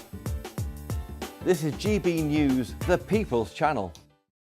This is GB News, Britain's news channel. Well, joining us in the studio now is Chia Eaglin and Erin Cobb from Clark's Farm Greyhound Rescue, who have brought along 2 very special guests. This is Duchess. So Duchess is the one I'm stroking. This is Duchess, isn't it? Our lady, joining us this morning. And then over there is Vieira. Vieira's a chap, isn't he? And Duchess is a lady. So, talk to us about their history. Now, they used to be racing dogs, didn't they? But now they're looking for a home. Yeah, so both of these dogs were racing greyhounds. They have retired recently. So now we are getting them ready and prepared to go into a forever home, essentially. So anyone watching, make sure you get on the Clark's Farm website later on today, because these guys are up for adoption. And I mean, and they are very cute. How gorgeous. Look how well behaved they are as well. They were a little bit excited when they came in because it's their first time on TV and they wanted to make a good impression. They did. Now they're both looking, aren't they? They know what's up on yawning already. Here. Now, talk to us about greyhounds as a breed. If anyone was going to adopt a greyhound, what would they expect? I'd say the first thing is couch potatoes. They are the most lazy dog ever. Really? You wouldn't expect that because of the background. Everyone has this massive misconception that they need loads of exercise, loads of walks, but they are actually, you know, quite happy with 2 20-minute walks a day. They are so laid back. Yeah. Easy. That's as long as they're able to have their moments of madness, zoomies, you know, they do get the sillies, of course. But once they've had that, they are so happy to just chill out on the sofa with you. Usually, they've all got different personalities. And it's just great to see, even though some of them... Duchess just perched on the back of your head. Duchess is going to fall asleep. You're on TV, Duchess. She's watching. GB News, the People's Channel. In the GB Newsroom, we bring you the news as it happens. With our team of dedicated journalists across the UK. We're ready to keep you up to date with what's happening every half an hour, every single day. Bulletins here on GB News, the People's Channel, Britain's news channel. I'm Michelle Dewberry, and this is GB News, the People's Channel, Britain's news channel.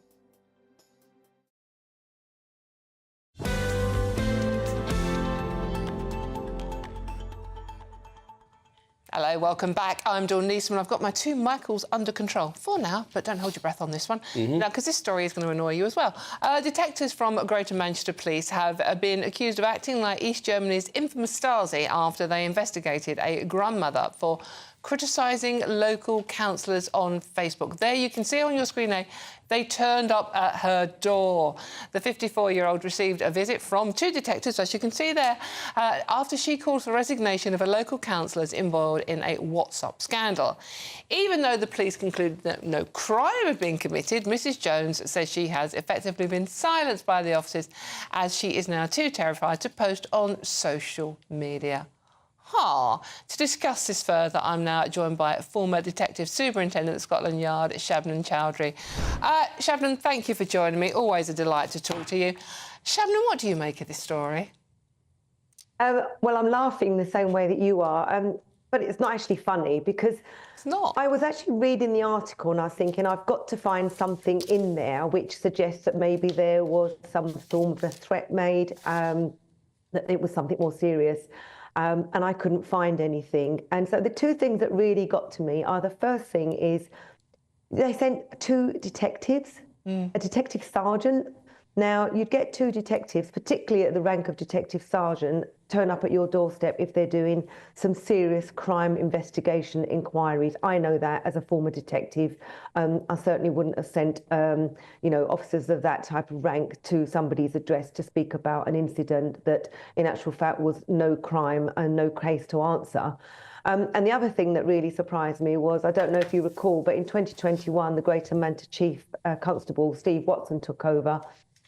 And one of his first ports of call was that he was going to have an anti-woke force, but also that he was going back to the basics of policing. Now, what I would say is they certainly have turned the force around, and I know that their crime rates are down for burglary, theft person down by 28%, burglary is down by 11%, vehicle crime is, in fact, down by 18%. So they're doing quite well. They also do this Operation Avro, where they've increased their resources and specialist officers to go around and deal with situations like this. And I think they made some excuse that 2 days before they were dealing with some serious arrests, and then 48 hours later.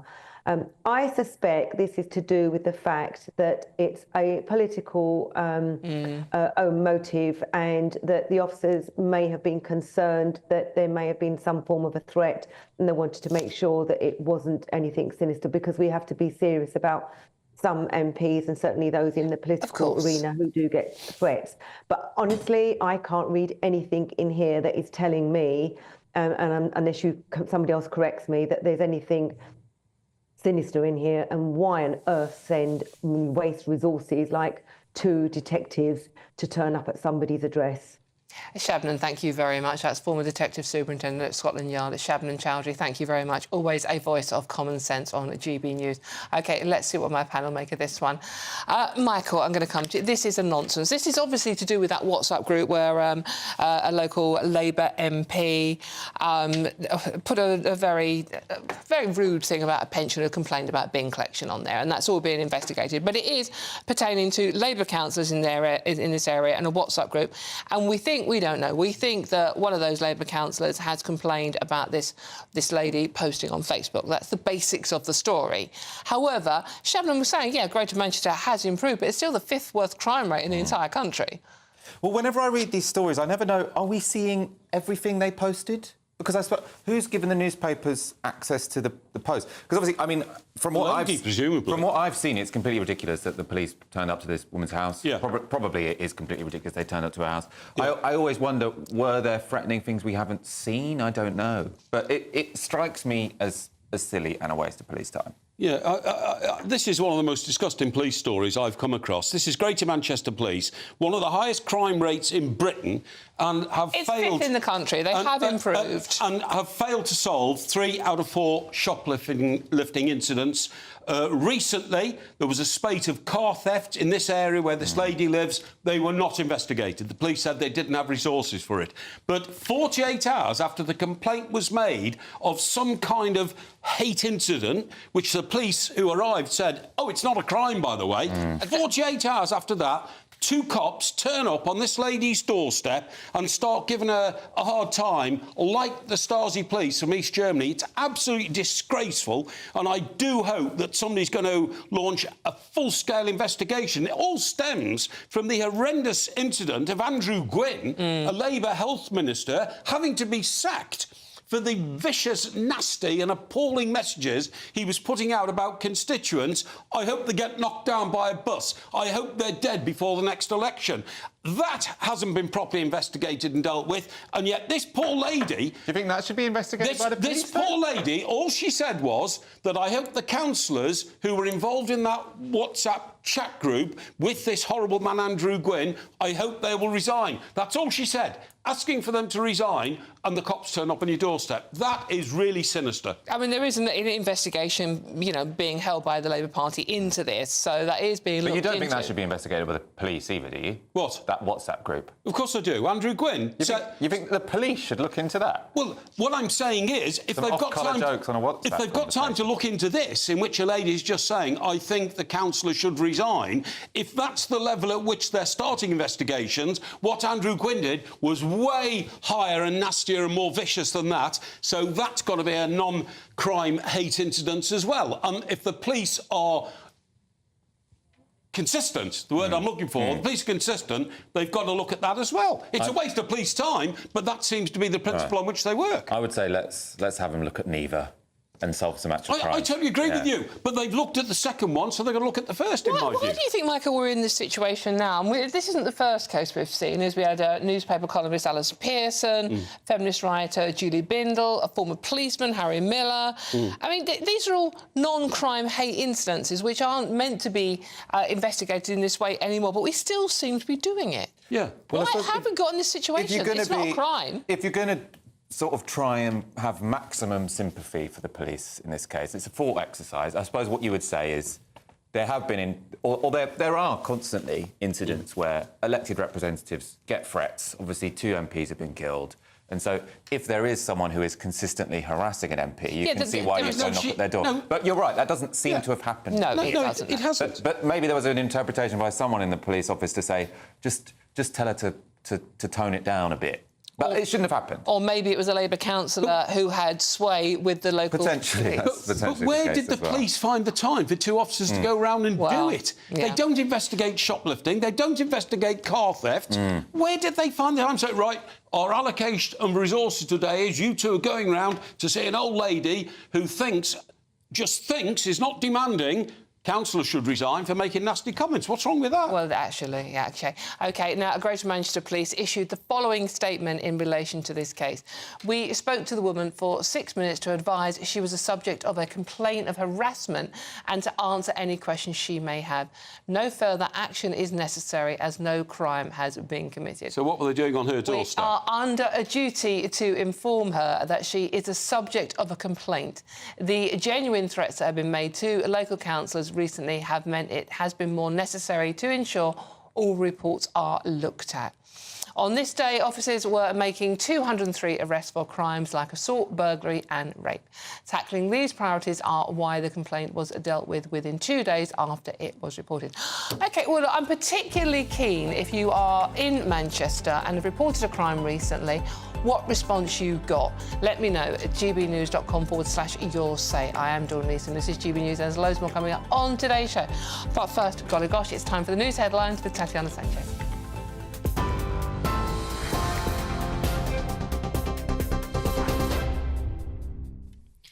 Dawn, thank you and good afternoon. The top stories this hour. Pope Francis has asked for prayers as he continues to receive treatment in hospital for double pneumonia.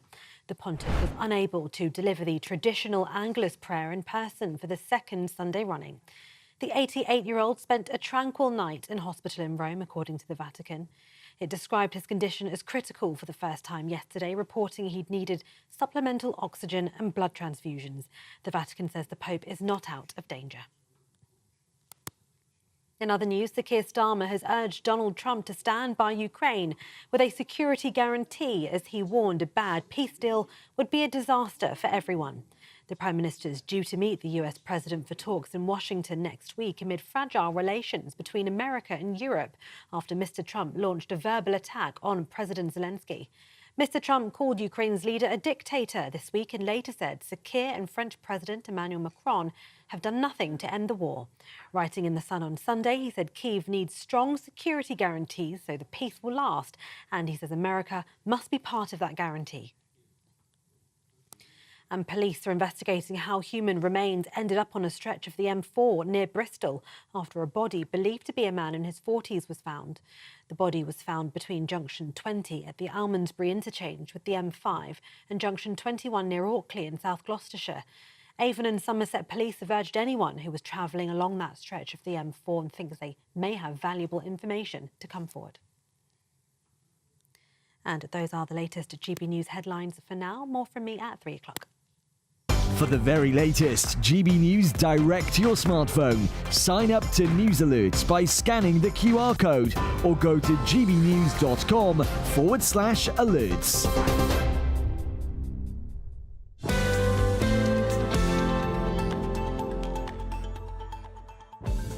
Thank you very much, Tatiana. Now remember, let me know your thoughts on all those we're discussing today, particularly if you're in Manchester today and that story about the police knocking on that lady's door. Very keen to hear from you about what crime detection is like in your area.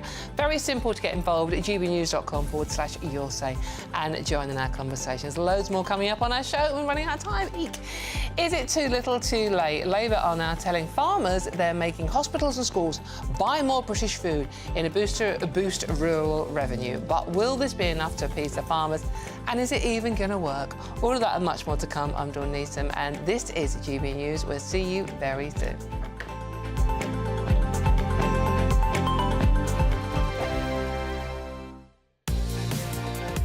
Mornings don't have to be tiresome, especially if you have the right company. Wake up to news as it happens, opinion and debate, and of course, a little bit of entertainment too. Because when the kettle's on, we're on. That's Breakfast on GB News, a show worth waking up for. Every morning from 6 a.m. Only on the People's Channel, Britain's news channel. We'll spread the news, you spread the word. Britain's Newsroom, weekday mornings from 9:30. It's very emotional. It's designed to shock. What do you want people to take away from that advert? I think, very sadly, a lot of people don't realise the violence and death that's prevalent in the dairy industry. For a cow to produce milk, she needs to be made pregnant, and then for humans to have that milk, the calves are snatched away. So that goes on for around 5 years. The cows are made pregnant every year. Terrible diseases occur because they are producing 10 times more milk than is natural. And then they are killed. The calves that are taken away, if they're male calves, are shot. And for the female calves, just like their mums, they're going to go through the same thing. We've got Kelly Seaton here, who appears to have a cow nudging you, Kelly, behind you. That cow looks quite content with you. The industry has worked incredibly hard. We have an excellent resource in that we can use semen, so actually the amount of bull calves that are born is a lot less than what it used to be. We're working really hard to ensure that every calf goes down the right route. So actually shooting bull calves isn't a practice that takes place any longer. We can be kind, we should be kind. And I'm kind to my kids by giving them cow's milk, which is full of vitamins A, magnesium, zinc, B12, calcium, vitamin D. This is stuff that children need to grow, isn't it, Kelly? And I think what my problem is, Ben, is that your commercial is all about emotion. It's manipulating. It's not facts. You're not laying out facts about the dairy industry. GB News, the People's Channel. Hi, I'm Michelle Dewberry, and my show is your opportunity to cut through all the noise and dive in headfirst to some robust debates. Ideas clash. Situation, isn't it? Because the failure is... You're deliberately avoiding my point. Nothing's held back. And if you think this is the end of it, wait for more. And we do not shy away from the difficult stuff. Sometimes I want to shake people and say, if only you understood. So join me on Dubes and C weeknights at 6 p.m, only on GB News, Britain's news channel.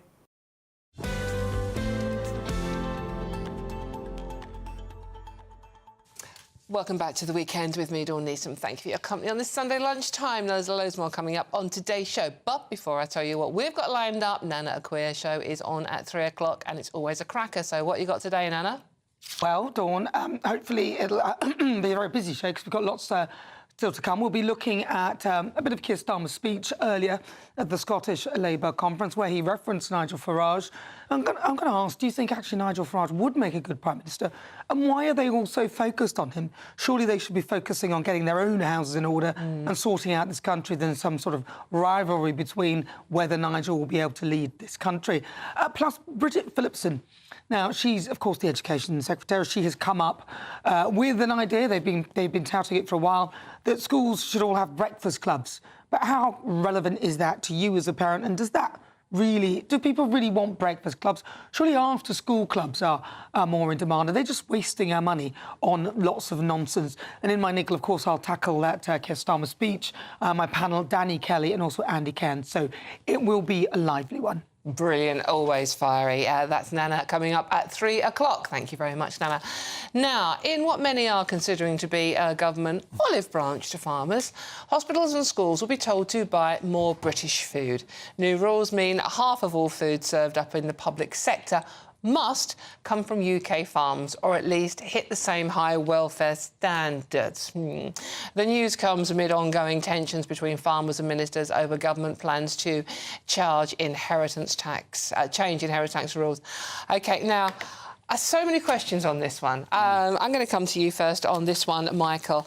Now, this is all very fine, right? OK, this is like, oh, you know, we're ignoring you on the inheritance tax business, but we are going to make sure all our schools and hospitals buy British farm products. Well, A, will there be any British farms left by we get to that stage? And B, how can the education service and the health service afford it when it's going to be more expensive in any case? No, I think it's a bit alarmist to suggest there aren't going to be any farms creating food. Lots of farmers are saying they can't lots of farmers are saying it because they don't want to pay inheritance tax. Now, there obviously are. And they don't want to give their farms over to blinking solar panels all over the place. I mean, it's outrageous. Outrageous. Well, so, I mean, I think probably the inheritance tax change was a mistake because there are some people that they're asset rich, but they don't get much income from their farm. If they want to pass it, £24,000 a year. If they want to pass it to their kid, they should be able to pass it to their kid. But I think Labour were trying to solve a real problem, which was that some people were buying up farmland specifically to avoid inheritance tax. A small number. Yeah, but it's significant. You don't want people buying up farmland. They could have dealt with that in isolation. Well, they should have. Yeah, if they tried to. It seems like they tried to solve a problem with a very blunt tool.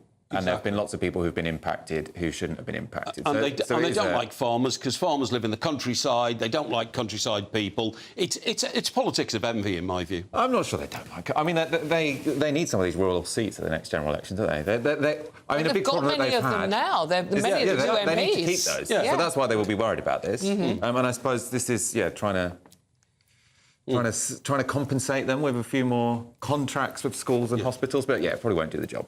Yeah, I think it's a ludicrous policy, and Michael's absolutely right. Oh, we've got a bit of a problem now with the farmers. What should we do? You know, announce this new... You know, they keep announcing policies which have got no hope whatsoever of ever being put into practice. For instance, I'm a capitalist. So my view is that if the schools and hospitals can get food cheaper from another source, they should go for that and give value for money to patients and to people who are being educated in schools. I don't believe that, you've got to force people to buy British because it's good for you. I believe in the open capitalist market, which will make farms in this country compete to try and get to the same levels as food that can be imported. There is an issue, then, that you get a race to the bottom, right? Because one of the reasons it's more costly to produce meat or milk in the UK is because we do have reasonably high standards. And very high energy costs. Very high energy costs. Yeah, that's I mean, the problem. I'm up for making energy cheaper. I think you do that with nuclear and a bunch of solar. I totally agree with you, but that's not the way it is at the moment. OK. Well, I think I do disagree with it being a kind of completely free market when it comes to food, because I think then you will have a race to the bottom where you've got all these countries trying to say, how do we make our milk as cheap as possible? And that might be by putting loads of antibiotics and hormones in it. So I think a bit of protectionism when it comes to food, I think, is fine. Yes, but the protectionism I would like would be on health standards. What you've just said, you've got to make absolutely sure... It sounds like that's what they are doing, right? You've got to make absolutely sure that the food is tested and all that kind of stuff. But what I'm saying is, any government that imposes policies, oh, this is a great idea, everybody's going to buy British food. Don't you remember? You don't because you're too young. But back in the 60s, Harold Wilson, you know, we're backing Britain. Everybody was told buy British cars. The problem was they fell to bits, whilst Japanese cars, which were cheaper, didn't fall to bits, you know. And once you try and start to manipulate the market, believe me, it goes wrong. Well, it sounds like this. They did say British or a country with the same standards. This is the bit that worries me.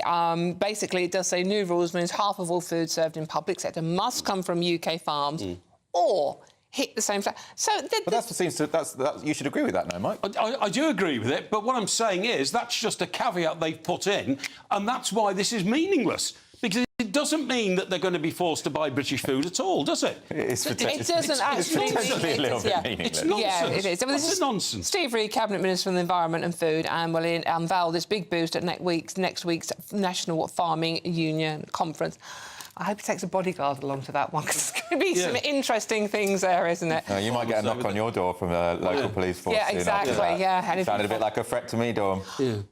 Oh, God, yeah. Oh, my Lord. And it probably made someone feel a bit ick at the same time as well. Any case, what's not going to make you feel ick is some winter sun. Fancy a bit of it?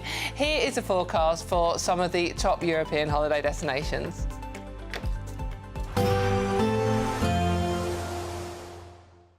Ready to soak up that holiday sunshine?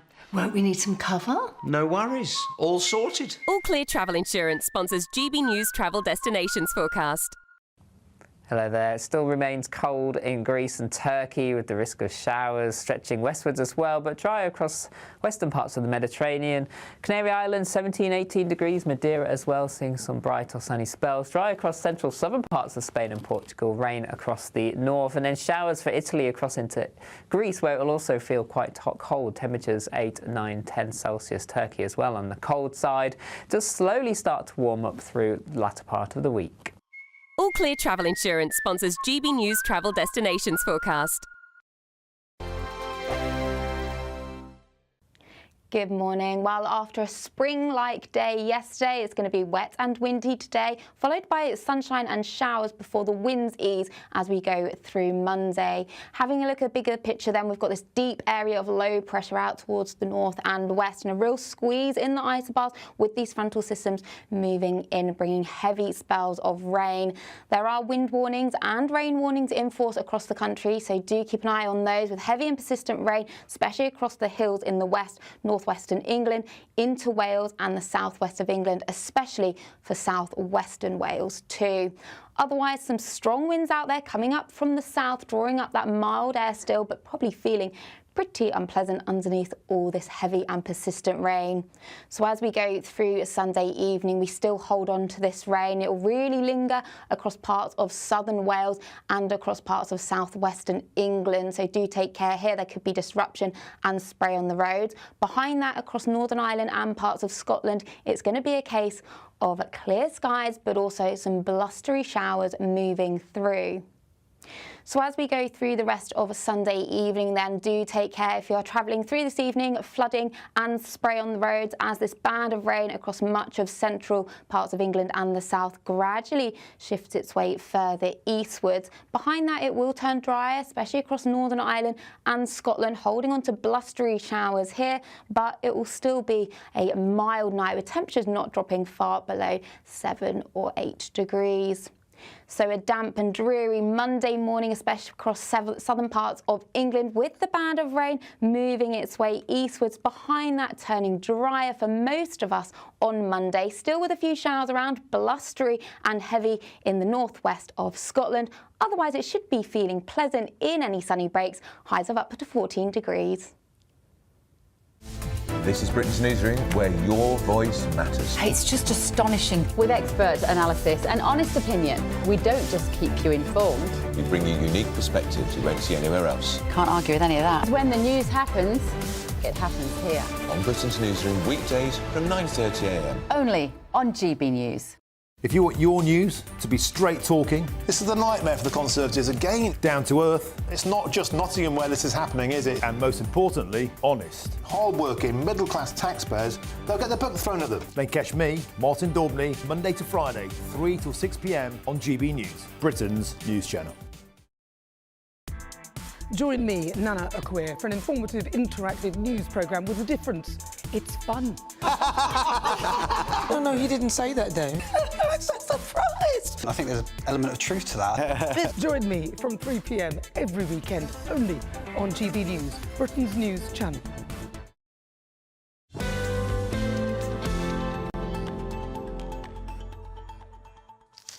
Hello, welcome back to the weekend with me, Dawn Neeson. Sorry, I haven't had time to read as many of your messages that I'd like. Just want to read this one. I've just been discussing farmers and the government's latest harebrained scheme to placate them, which is not going to work. Michael says, sorry, I'll support our farmers. Their produce is top-notch, period. Michael, lots of you agreeing with that as well. Supporting British farmers, and we do here at GB News very much so. Now, should there be an age cap on driving? Road safety campaigners have expressed concerns over new data after new data revealed a massive surge in OAP drivers, with a number of centenarians, over 100-year-olds, with full driving licence tripling over the past decade. The DVLA is now facing calls to make the over 70s retake their test due to a sharp rise in the number of accidents caused by elderly drivers. I'm actually going to go to the youngest member sitting around this desk, I'll say, the youngest member of the weekend team today, and that is Michael Walker. Michael, you are younger than both Mr. Parry than I. He seems to do a lot of whinging about his age. Yeah, but I mean, you know, you do feel a bit hard done by the younger generation. I've got no house, I've got no car, got no pension. Oh, get them off the roads, distribute the cars. You know? Yeah. 100, what do they think? 100 years old and driving? Yeah. But I mean, I haven't even got a licence. I'm annoyed about it. So get a 100-year-old and give them your car. Give them my car. Yeah, give them the car, yeah, I bought my first car when I was 22 by working in a petrol station every Saturday and Sunday. Back then? Yes, they did, yeah.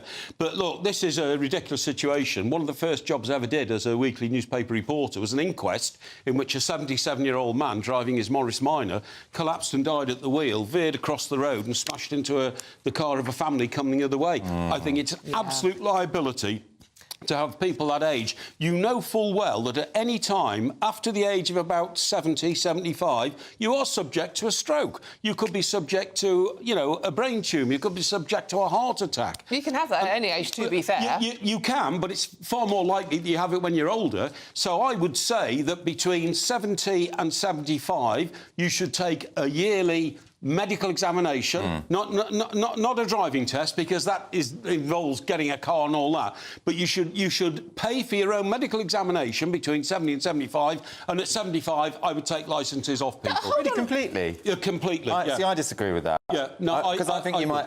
Because what happens with older people, I think, is that the moment they stop doing what they usually do, you see deterioration. Yes. So if people are isolated in their homes, if they stop going to the supermarket themselves, if they stop meeting their friends, then you get that immediate deterioration. Yeah. So I think taking away their licences would be... All right, I'm defending the old people here now. Well In the break, you thought I was going to take team young people, but no, I'm... But my mum, God rest her soul, she came to me when she was 80 and said, go and sell my car. I said, why?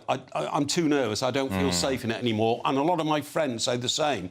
But they won't give up their cars for the reasons you just outlined. If they don't drive the car off their driveway to go and see their friends at the bridge club or something like that, they're isolated. But a lot of her friends felt the same, quite nervous and worried about whether they still had their faculties. And the other thing is, road conditions these days for older people are much more dangerous with these bright lights coming the other way. Oh, we had that story the other day, These LED lights dazzle people. The speed of cars is much faster. You've got to think more quickly. Is it much faster? Don't they go a lot slower? No, what I'm saying is the reaction of cars. Cars move faster off lights, you see what I mean? They come round corners more quickly because they can grip the road, and you'll find that you've got to be much more alert now than you were 30 years ago driving a car. Maybe once you're over 80, you should just get very subsidised Ubers. Right, OK, that would be one, and that would give people more employment as well. Quite a good idea. I mean, the law, it sounds like when a driver reaches 70, all he or she has to do is complete a form to say they're medically fit, and then that's issued for another 3 years. Form of self-ID, once again, city dwellers are on a winner here and country people aren't, because in lots of cities, older people get a bus pass, don't they, to be able to get around. But you don't get that, you're quite rightly, if you live in a rural community. And plus, in the rural community, you're lucky to get a bus. Yeah, well, Full stop. No, you don't get a bus. I totally agree. Yeah. I totally agree. They're public transport. So, I mean, you actually, you don't think you're ever going to drive or own a home or have a nicer... Maybe if I live to 100. Right, yeah. What do you reckon? No, you won't, because the older you live, the more expensive the house gets. That's true. And it becomes further and further. What about cars might get cheaper? No, I don't think cars... No, probably not going to get cheaper. No, cars will get cheaper, because electric vehicles are more expensive than petrol-driven the younger generation cars. are doomed. Really? Yeah, I've got to go. We've run out of time. Yeah. Oh, thank you, Mike Parry, Michael Walker. You've been brilliant this afternoon. Thank you out there for watching. I really loved your company. Don't go anywhere there, because Nana is up next. But first, let's have a look at the weather. But thank you for watching. Love you all, and we'll see you next weekend. Have a lovely rest of your Sunday. Take care.